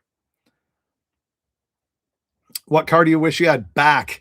A question I get all the time. I'm going to say my 1971 446 pack 4-speed Roadrunner. Any hobbies other than cars in your downtime? I don't have downtime. And I think pretty obviously from my videos, I like road tripping and I like history stuff. I like seeing things. And at this point, I'm seeing stuff more than I'm wrenching on stuff, which some people have criticized me for. But I'm enjoying what I'm doing on my channel, and you'll see more of that stuff. Am I announcing for NHRA this year? I'm starting to see the same questions now circulating as some people have tuned out and other people are coming in. So some of these questions I'm going to answer again, but I'll do it more quickly than I did the first time. And the answer to that one is to be determined. Not sure exactly what's going to happen yet. Oh, a guy says Beeline Dragway info. I did a recent episode where I took my C20 and showed you a whole bunch of old drag strip locations throughout Arizona. There was a lot of comments where people said, you forgot Beeline. I didn't forget Beeline. I just didn't go there. I didn't get that far northeast. But of course, yes, Beeline Drag Strip was a track off Beeline Highway. They had the AHRA Winter Nationals there a bunch of times. A lot of stuff went down at Beeline. But I have not been there since the year 2000. Finnegan, if you're still watching, I went up to that Raisin City drag strip here, I don't know, a month ago or something, and that tower that we found is still there with the shelves, with the signs that had all the timing lights and everything. Actually, I don't know that that part's still there. I just saw the place over the fence, but the tower is still there. Yeah, this guy says Beeline is completely gone. They did ultimately tear the tower down there. You can see in a drone shot or a satellite view where the track used to be, and you can see the foundation of the tower, but everything's pretty much gone. Do I have an Olds big block I want to sell? No. People saying they like my road trips with history. That's good. Thanks very much. Yeah, Finnegan, it was Raisin City, um, which is really called Raisin City, outside of Fresno. Remember we drove down it actually, and that's one of the tracks where they used to do four wide racing too. It was a really, really wide. I thought it might have been an airport, but it turns out that they actually poured that just to be a drag strip. It belonged to a farmer way back in the day, and I think it opened in 65. That's a guess, but it's like 62, 3, 4, somewhere between 62 and 67 it opened. And the tower there actually came from a local airfield.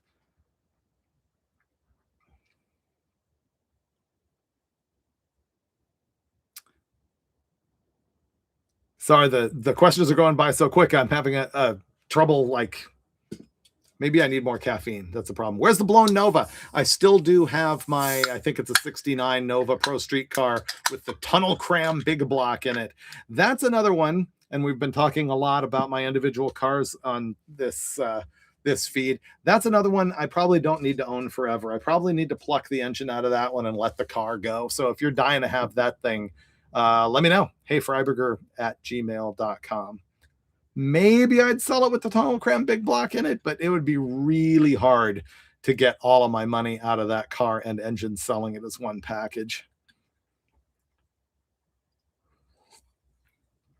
Someone said just slow the chat down. Is there a way to do that? I actually don't know that. I know that I can block you from posting more than one per minute. I'm looking at sort of the 3-dot menu here, and it doesn't say how to slow the questions down. Where's Dulcich's high school charger at? He still has that. I keep telling him that's the one he should focus on. But I'm glad he's up there restoring stuff, without the pressure of making video or something. He's doing good. Which state has the worst roads? Wow. I don't know. I've been to every state. Which one does have the worst roads? You let me know. LA is pretty bad. Pretty potholy around here. You know what? Detroit roads are terrible. There's that. Anything around Metro is terrible.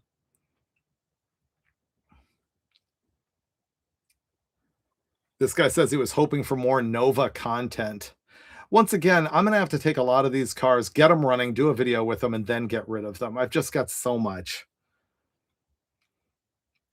Plans to bring the Scrambler on Unreal Adventure. I have never been on Unlimited Adventure or Unreal Adventure, and I could do it with the Scrambler, but it's outclassed at this point. It doesn't have the horsepower or the travel or the ability to drive 80 all day.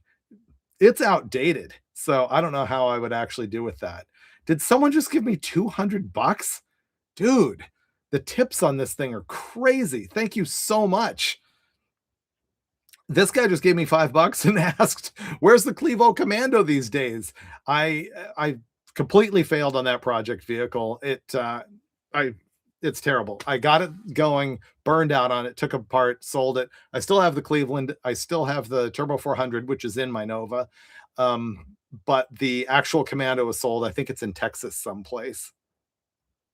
Will you hug the General Mayhem for me? How nice of you. Yes, I will. Update the Scrambler. So Chappelle and I have talked about linking the Scrambler, putting it on coilovers and links, and maybe putting more power in it and stuff. But it's kind of a time capsule. When I did take it to Moab with Mike Cotton here a couple years ago, I was so surprised how many people saw it. It was like, dude, I was inspired by that thing when I was a kid. It's like, I don't feel old now because it was built in the pages of Four Wheel and Off-Road in like 96, 97. Wow, that's 30 years ago. Wow. So yeah, It's a time capsule of spring over Jeeps from 30 years ago. So I don't know if I should update it.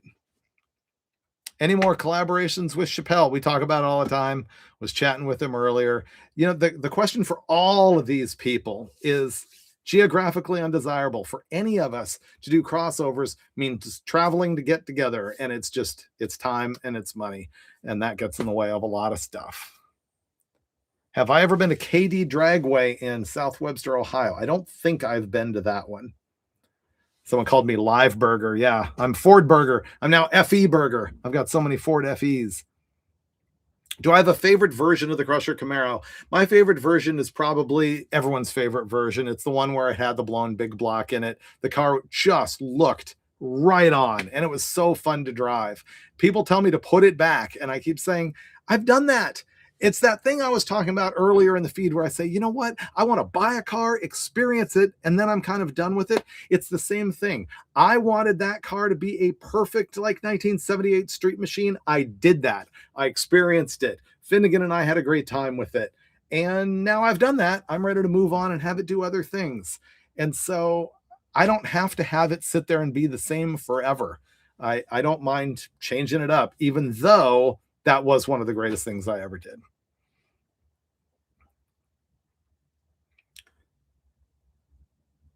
Are you still a member of the tow company that took forever to rescue the Gremlin, Prius, and dog? That is a poll right there. He's talking about the episode of Roadkill where we were towing the Prius that I had thrown a rod in, and we were towing it with the Gremlin, and we had the Roadkill dog in the car with us.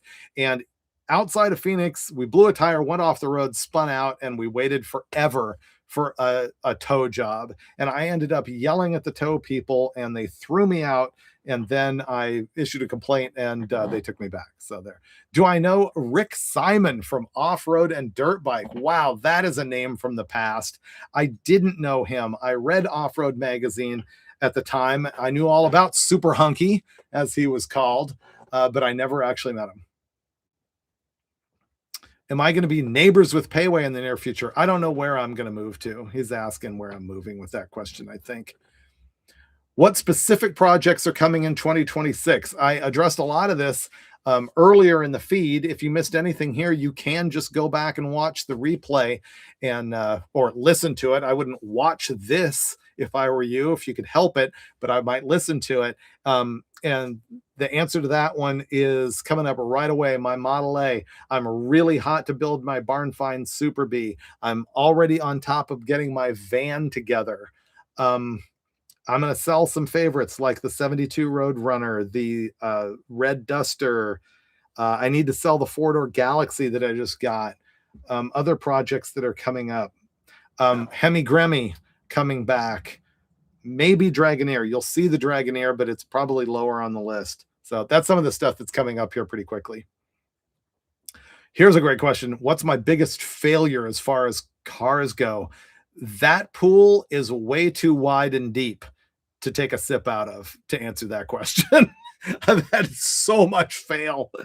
I literally don't know how to answer that. Of course, I couldn't tell you my biggest win either. It's a much smaller list, but I don't know. Bring back the 80s hairdo. I don't have that option. This guy's saying I'm listening to you in the shop. Thanks. I appreciate that. Just put me on in the background. It's much easier to tune me out that way.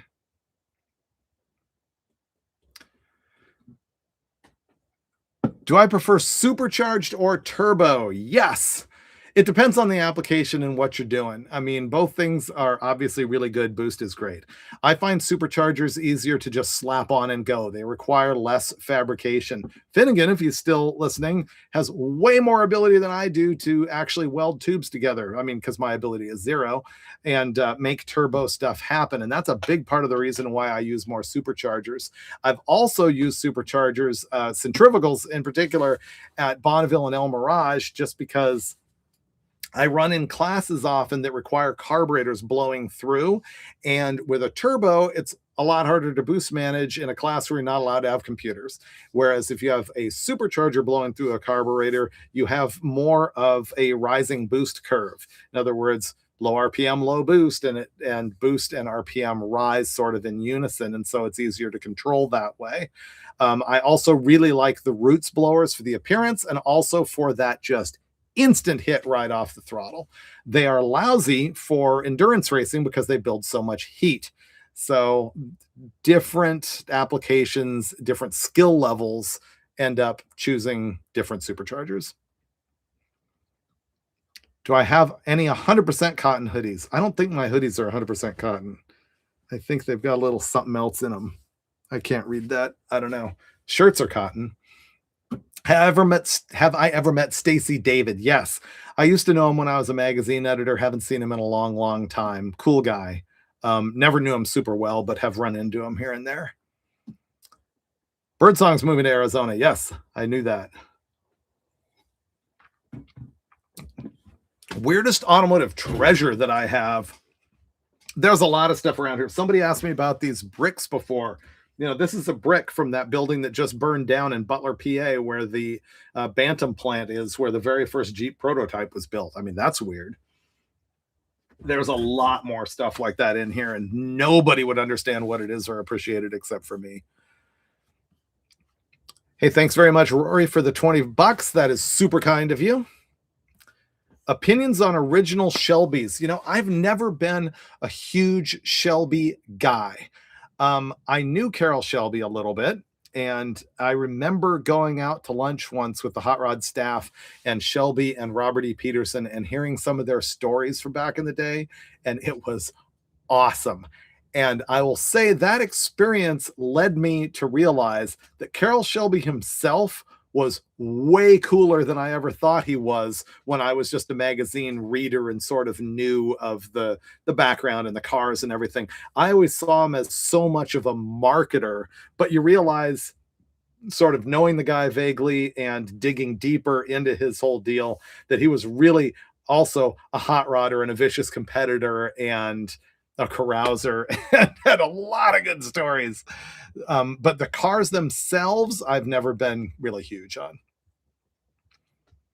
Do I still have the pea green Cherokee or Wagoneer that me and Payway rescued from Colorado? No, I don't. That belongs to a guy in Arizona, but not me. Who was the most influential person who got you into drag racing? He says his neighbor's Don Gade from Sour Sisters. Okay, that's interesting. It's got to be my dad, just because he was a TV commercial producer and he had accounts like Plymouth and Goodyear back in the day, which meant that he had passes to the races and needed to go for sort of business reasons and would bring me along. And that was my first experience going to racetracks. And my dad liked European cars, and so sort of helped me get into the whole car world that way. So it's got to be him. As far as racers on track, really, Ed the Outlaw Jones in his Stagecoach wheel stander was a big deal for me as a little kid. When he retired, he was sponsored by Jelly Bellies, but he was sponsored by Jolly Rancher when I was a kid. And I remember going to OCIR, and I was, 12, and he'd be there doing his wheel stands and throwing Jolly Ranchers into the crowd and everything. And it was just captivating to me. It's not real racing, it's just exhibition, but it can show you how that stuff can set the hook in a little kid. So I think that's my answer there. Guy said you just hit on one of the things that he wants to hear, which is more Shelby stories. I'm not going there. I'm the automotive Indiana Jones, says Daniel Perry. What does that really mean? I'm not sure. And this guy says, yeah, he remembers that at OCIR. Yep. How do I balance my hobby and home life? I don't. And that is a big problem for a variety of reasons. Do I know Ian Russell, Big Hair Off-Road guy? Only to say, hey. Let's see. The smell of cinnamon, that's right. The Jolly Rancher Stagecoach had cinnamon scent in the exhaust so you could smell it. I remember that a lot with Jolly Ranchers. I don't know if they did that with Jelly Bellies or not. This guy says Coyote swap the Crusher Camaro. That would aggravate the haters. That would be really, really cool Probably, here's the thing about the Crusher Camaros. I want to change it up all the time and do crazy things with it, but I don't want to do anything that makes it irreversible. Like people have asked me to tub it and make it a Pro Street car on giant tires in the back, but to me that's hard to come back from, at least easily and cheaply, and that's why I haven't done it. I talked for a long time about panel painting the whole thing, but to change that means later on having to paint the whole car. So I like change, excuse me, I like changing it a lot, but I'm trying not to do, damage that's difficult to reverse. When I bought my V10 Ram, did you at all consider a Cummins? So this was 1999, and Robert E. Peterson had sold the publishing company, and he actually gave checks to those of us who were employees at the time who helped support the company that he then sold, which was amazing. I don't know if many sole proprietorships do that these days. Apparently Taylor Swift does, but Robert E. Peterson gave us all shares because we had all worked to get vested for basically shares in the company. And so I took my check and I went and added some money to it, and I bought a 99 Dodge Ram. I did not get an extended cab because that was an extra $4,400 or something like that, which was not only the price of the truck, but it was also more insurance. And the diesel thing was the same thing. It was like a $4,000 option or more. And no, I never really considered it. I got the V10 because I had driven them so often in our testing for 4x4 of the year when I was the editor of Four Wheel and Off-Road magazine, and I really liked the V10. So there's sort of the long answer about that. Do I have any run-ins with Mythbusters? No, not really. Hey, Gmado360. I'm happy to hear that the first Roadkill Crop Duster episode inspired you and that you're now building one. That is very cool. We love to hear that. So much of our jobs just seem stupid, and it's great when we can inspire people like that. PegZ76, thanks for the $20. I'm glad you're catching up on the back catalog. I appreciate people who discover me on YouTube and then go back and watch everything. That's neat. And you know what? If you've just found me here, you should also go search for all of your other favorite Motor Trend hosts, because they're almost all on here. Finnegan, of course, Finnegan's Garage on YouTube, Dave Chappelle, Dirthead Shed, Fred Williams, 4x Fred. Lucky is Lucky's Garage. Yeah, I think he's Lucky's Garage on here. Mikey P, who's the showrunner on a lot of our shows, is Saturday Garage on here. Of course, Faye Hadley is Pistons and Pixie Dust. Who am I leaving out? Of course, Tony Angelo. Stay tuned. Alex Taylor is still on here. So yeah, just take any of your favorite hosts and look them up on YouTube, and they're probably here. The guy said, did you work at CarCraft when Pete Pasteur was editor? Pete Pasteur was actually the editor of Popular Hot Rodding, not CarCraft. And I'm trying to think where I was working at the time when he unfortunately died in a motorcycle accident out in the desert. But I remember, maybe I wasn't working there yet. Maybe it was just before I worked there, because I remember thinking it was very cool that Jeff Smith, who I think was the editor of CarCraft at the time, did a nice tribute in the magazine. Yeah, I wasn't working there yet. I don't think I ever met Pete. But I remember Jeff Smith did a tribute in CarCraft magazine to Pete, who was the editor of PHR, who was then a arch rival, a big competitor. And as a reader, I remember thinking that's really cool that they would actually print something about Popular Hot Rodding in CarCraft at the time. And obviously that's something that I would have done then or now. But at the time, as a reader, I thought it was really cool that you would see competitors tribute each other that way. I forgot Newbert and Cotton. Of course, those guys are on here too.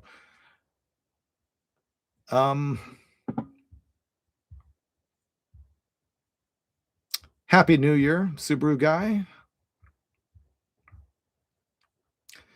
It's interesting. People talk about that crop duster. It is like my nicest car. It is white. Who paints a car white?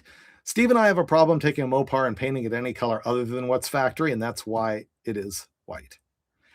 Hey, Anthony LaRange, thanks for the $20. Very nice. Oh, say hi to my son, Ryan. Hey, Ryan. Any plans for historical show about 605 Speedway and or Pomona? 605, I don't know what that is. Pomona, there is a video on my channel that I think is called World's Oldest Drag Strip, and it is all about the Pomona drag strip, which, in my opinion and honestly fact, is the oldest continuously operating drag strip in the country, despite the fact that there's at least 5 and closer to 10 tracks that claim that same thing. If you really do the research on them, you find out that all paths lead back to Pomona. Oldest car I have ever owned. I've had 2 Model A's. My current one's a 1929, and I don't remember if my other one was a 1928 or a 29, so it's one of those 2. Am I married and do I have kids? Yes, but I keep my family off the internet. This guy saw a Jolly Rancher wheel stander at Firebird Raceway, which is up there in the Boise area, when he was a kid, and that is because Ed the Outlaw Jones and his wife were from that area. Steve says, thanks for all the magazine memories. Thank you very much for reading for that long and being with me for that long. This guy says, I came in late. Why are you leaving California? I have 50 cars and no place to store them, and they're scattered absolutely everywhere. And people be surprised to see how small my house actually is. So it's just space. Does it suck constantly staring into bright lights? The lights in here aren't that bad, and we didn't really use lights when we were shooting the TV shows. It's not like we were on set with massive lights most of the time. Sometimes we had that going on. The worst, actually, and Finnegan hated this even more than I did, is when we would be driving at night and they needed to illuminate us, so they would put all sorts of magnetic lights on the dash, and they would blind you so that you could not see while you were driving. Have I met Dennis Collins or Richard Rawlings? I think there's a lot of people here who can probably answer that question for you. Will I bring back the Tunnel Ram t-shirt? I probably should. I haven't sold that in a long time. As you can see, I've got Tunnel Ram stacked everywhere here. I should probably bring back the Tunnel Ram shirt. Thanks for the tip. Did I ever work with Lynn Wineland? No. Lynn Wineland was a staffer on Rod and Custom magazine and also a graphic designer. He became the editor of Rod and Custom. I think he was the second editor of Rod and Custom after Spence Murray. And he's the guy who designed the go-kart logo, among other things. And I remember meeting him and having him sign one of my old books at one time. And I remember him being just shocked that I, as this, 30-something whippersnapper, had any idea who he was. But no, I didn't work with him. Are lunchbox lockers worth the install? A lunchbox locker is that doohickey where, like a lock, right, where you take the guts out of an open differential and you put the new side gears in there that has a ratcheting mechanism to have a locking rear axle. And I've used a bunch of them and had a lot of luck, but the last one I used was in Dulcich's Enforcer, the 71 Plymouth Satellite, and we threw that in there and it did not work. In that last episode that we shot with it, I would do one-legger burnouts way off a corner with that thing, and I don't understand why it didn't work, but I've generally had good luck with them. Have I ever met Ed Iskandarian? Yeah. Everybody in the industry has met Ed Iskandarian. I am not super tight with the guy. I haven't spent a lot of time with him, but yeah, amazing, amazing. Dave, how do you feel about a CMT clone? I assume you're asking about Chevy muscle truck, like what we call the OGMT, the original muscle truck. And that thing, it's shocking. It's been cloned so many times. I've seen 5 or 6 of them. I think it's cool. Personally, I don't want to own cars that are an image of somebody else's. That's why I don't need to have a General Lee Charger. I'd rather have my own kind of thing. But when people want to tribute something like that, it's very flattering, and I don't mind it at all. 210 on 210. Thank you for the tip and asking if I've ever been to Mopar Nationals. I have a couple times, and you saw one of them in an episode of Roadkill where Mike and I took the dirt track Challenger and bought a tunnel ram and installed it at the Mopar Nationals and then drove the thing to Roadkill Nights. And I think that was one of the few occasions where those events didn't happen on the same weekend. which has been a point of contention for a long time. Do I have a copy of the School Break special that has my Super Bee in it? Somewhere I have a VHS tape of the episode of that School Break special that Henry Winkler directed that Scott Baio was in that also stars my Super Bee. I can't post it or anything. I don't own it. That would be a problem. I have not found where it might be online. There are, if you look on YouTube, there is a blooper reel from that shoot that is online, including the actors inside the car as they rammed it into a pole, but the whole thing, no.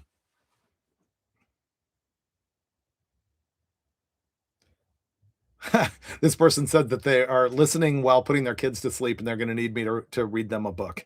That would be funny. Oh, this guy saw Jolly Rancher wheel stander at the Bonneville Speedway in the 80s. That's cool.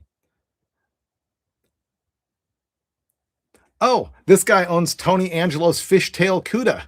Is there a current system that tracks where all the roadkill cars? No, there is not a system or database or program or app anywhere that tracks where all the roadkill cars are.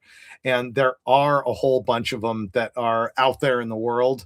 When you go to my duct tape drags, you see a lot of people who now own old roadkill cars will show up with them. But no, I don't even have like a Word document listing where they all are. Um,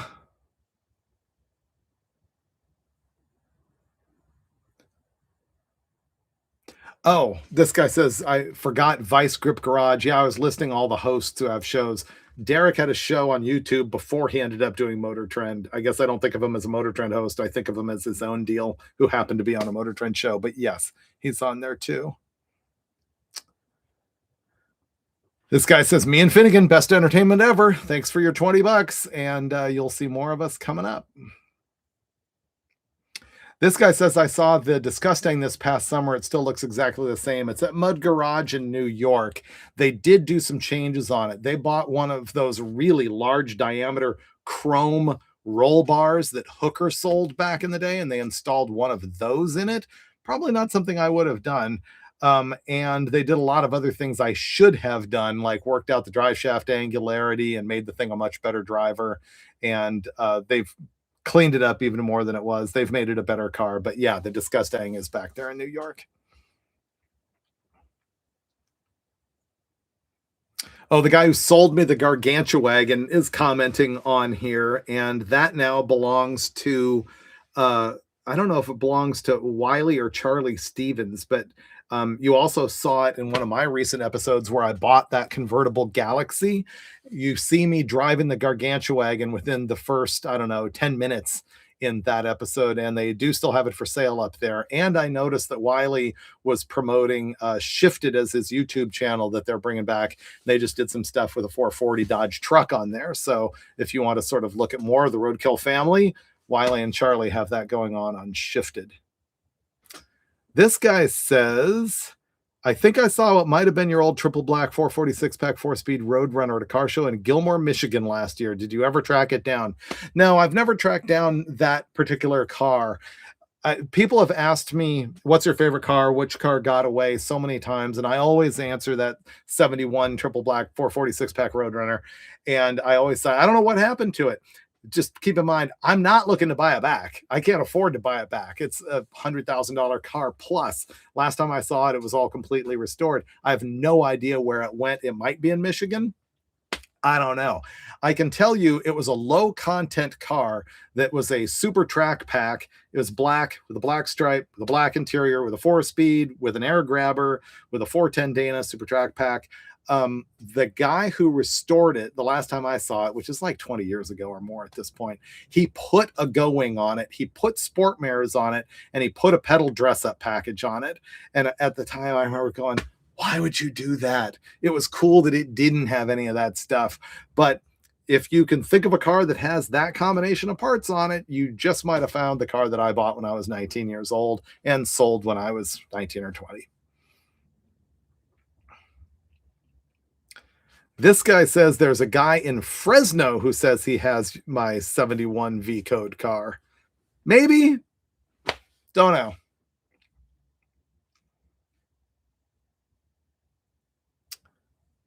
What happened to the Idaho Tater truck?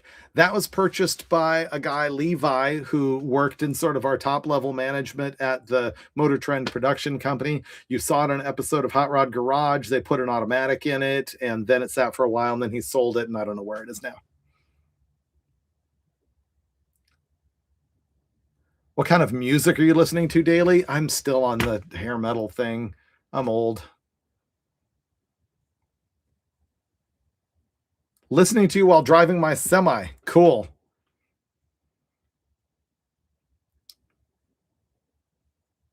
How about an episode on Baskerville stories? Yes, I have a lot of Baskerville stories.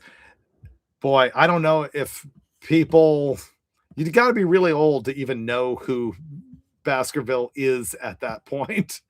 Um, I don't know. My audience on YouTube is, let's see, 50% of them are 45 to 65. So I guess it is pretty old guys watching this stuff. I'm talking to you, you guys. You're probably old. Probably not. Go ahead and post. How old are you on here? Or only post if you are under 30. Do that. If you're under 30, just go on there and go, that's me. Someone just keeps posting the orange Super Bee. Yep. Here's a guy who's 27, 21. Great. 36, 32, 17. Fantastic. More 20s, 19. All right. This is making me happier than I expected. I'm glad some of you younger guys are watching this stuff and sort of soaking in the great oldness. This guy's 19, 28. And someone just replied that Finnegan has the vet cart. Yes, he does. 27 from the Philippines. Someone's 22, 27, 35. Okay, the mix of folks on here is actually, I would say, broader than the data shows for my usual views. So that is very cool. Once again, I look at myself as of sort of being the guy through my years at Hot Rod Magazine and Hot Rod Deluxe and Rod and Custom who wants to carry that history forward to make sure that the younger people know who everyone is and where our whole hobby came from. And I'm stoked to see that that is working here.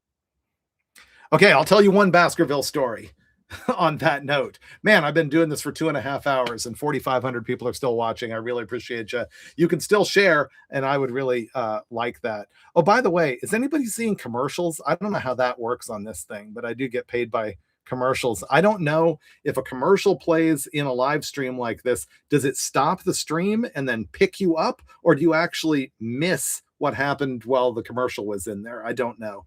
I was going to tell you a Baskerville story. So, for those of you who don't know, Gray Baskerville was a legendary staffer at Rod and Custom Magazine and also Hot Rod. He started at Peterson Publishing Company in 1967, and he was in the book division. And then he got moved to Rod and Custom Magazine by Tom Medley, who was the very first employee that the Peterson Publishing Company ever had. And he was a legendary guy. Tom Medley is the guy who was the cartoonist for Stroker McGurk. So he hires Gray. Gray's family, his name's Baskerville. His family has been in publishing so long that the Baskerville font is actually named for his family lineage. And his great grandfather owned Motorcyclist magazine, which dated back to the very early teens, like 19 teens. These people are saying, yes, they saw a commercial and missed a bit. Oh, and it says the stream continues but is muted. The live stream doesn't stop. Getting all sorts of different answers. Okay. So Baskerville, we're at him working at Rod and Custom Magazine by about 1970 or 71. And then when they killed Rod and Custom for seemingly the last time, Rod and Custom's a magazine that got killed and came back a couple times. And at one point they killed it 1974 and merged it into Hot Rod. You'll see covers of Hot Rod magazine where the logo says Hot Rod now with Rod and Custom. So they sort of put them together and they took Gray to Hot Rod. And he worked there all the way through my tenure as editor and actually passed away while I was the editor of the magazine in 2003. I don't know this for sure. But when I first started as a staffer on Hot Rod in 1991, I, of course, knew who he was from having been a fanatical reader. And I was sitting right outside his office my cube was immediately outside Gray's office. And so I just absorbed all of this stuff. I would hear him on the phone with legends. It's like, Iski, Kenny Bernstein, Vic Edelbrock. I mean, just go down the list. He knew everybody, talked to everybody, and was completely irreverent with everybody. So he was also my mentor for Bonneville stuff and got me hooked on that. And I went to Bonneville for the very first time in 1992 with another staffer named Joe Pettit. And Gray told us, he goes, I'm in, and this guy's a character. This guy's an incredible character. He says, just find the most garish casino in town and tell them that you're with me and they'll give you a key. Like, okay. So we go to Wendover, Utah, which is the little town that's right next to the Bonneville Salt Flats. And we find the most garish hotel, all covered with lights and everything. And we go in there and we're like,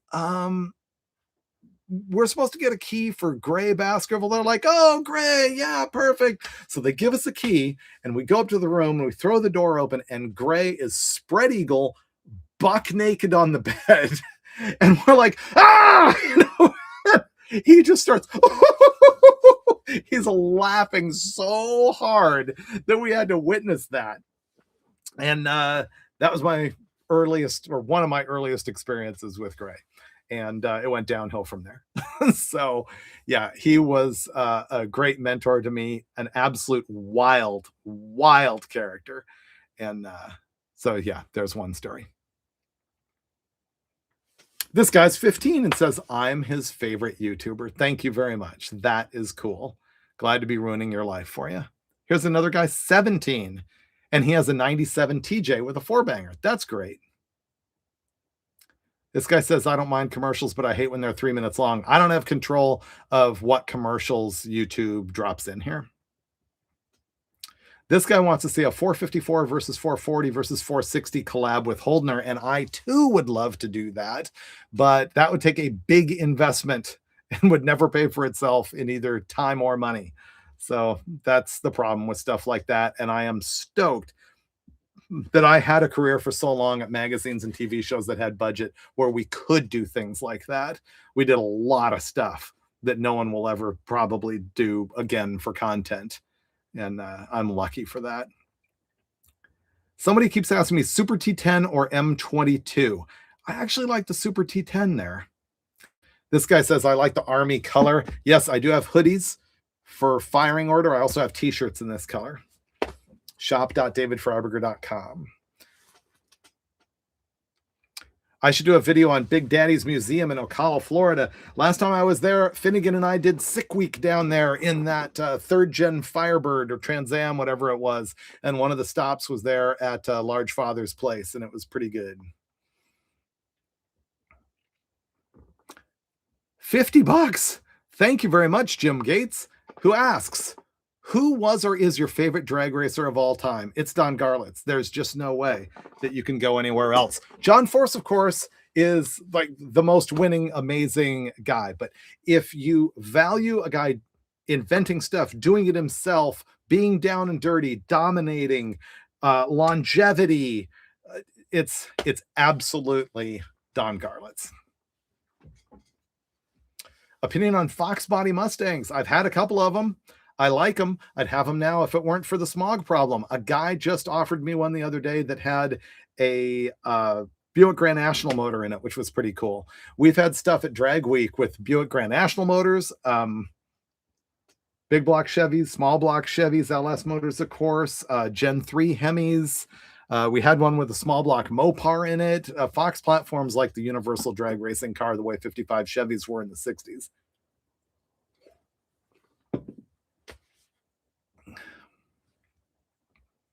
Am I looking for a 98 Grand Cherokee 5.9 Limited?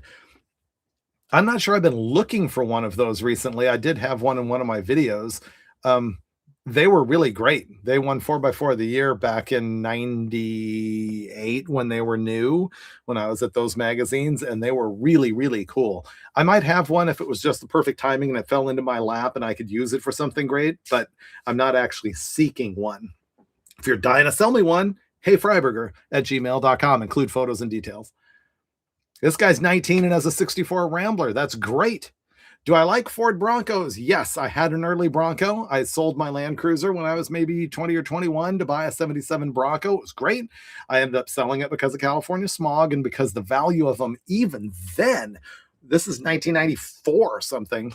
The value of them was going so high that I thought I can't dent this thing up. And then the guy who bought mine modified it like crazy and rolled it like 17 times and all of that. I also had a 78 and a 79, and I'm even getting into the bullnose and OJ type ones. So yeah, pretty good. Okay, we're coming up on 2 hours and 40 minutes. So I'm going to have to go ahead and tune out here. I've other stuff to do. You all have been so great to watch this for so long. Thank you for kicking off your 2026 with me. I hope that you will check out shop.davidfreiburger.com. I hope that you will share my videos as much as you can. I have great stuff coming up in the next couple weeks. Derek and I have 2 episodes in a row together, and then I'm doing something with my van. Then I got a great road trip, and then Finnegan and I have stuff in the works. So there's a lot happening here. Thank you very much for all the thanks that are feeding in here. Those of you who actually donated and gave me tips, man, that was incredibly generous. I'm going to be shocked when I shut this thing down and find out, how much I collected off that. Thank you so much. I appreciate it, especially because, this isn't going to get the normal YouTube monetization. I just sort of did it because I thought it'd be a cool thing for the new year. And I guess that's that. Y'all are great. Thank you very much. And I will see you next week, Thursday, 3 o'clock, me and Derek making my Model A happen and then road tripping the thing 420 miles through the desert. All right. I'll see you on social media. Thanks very much.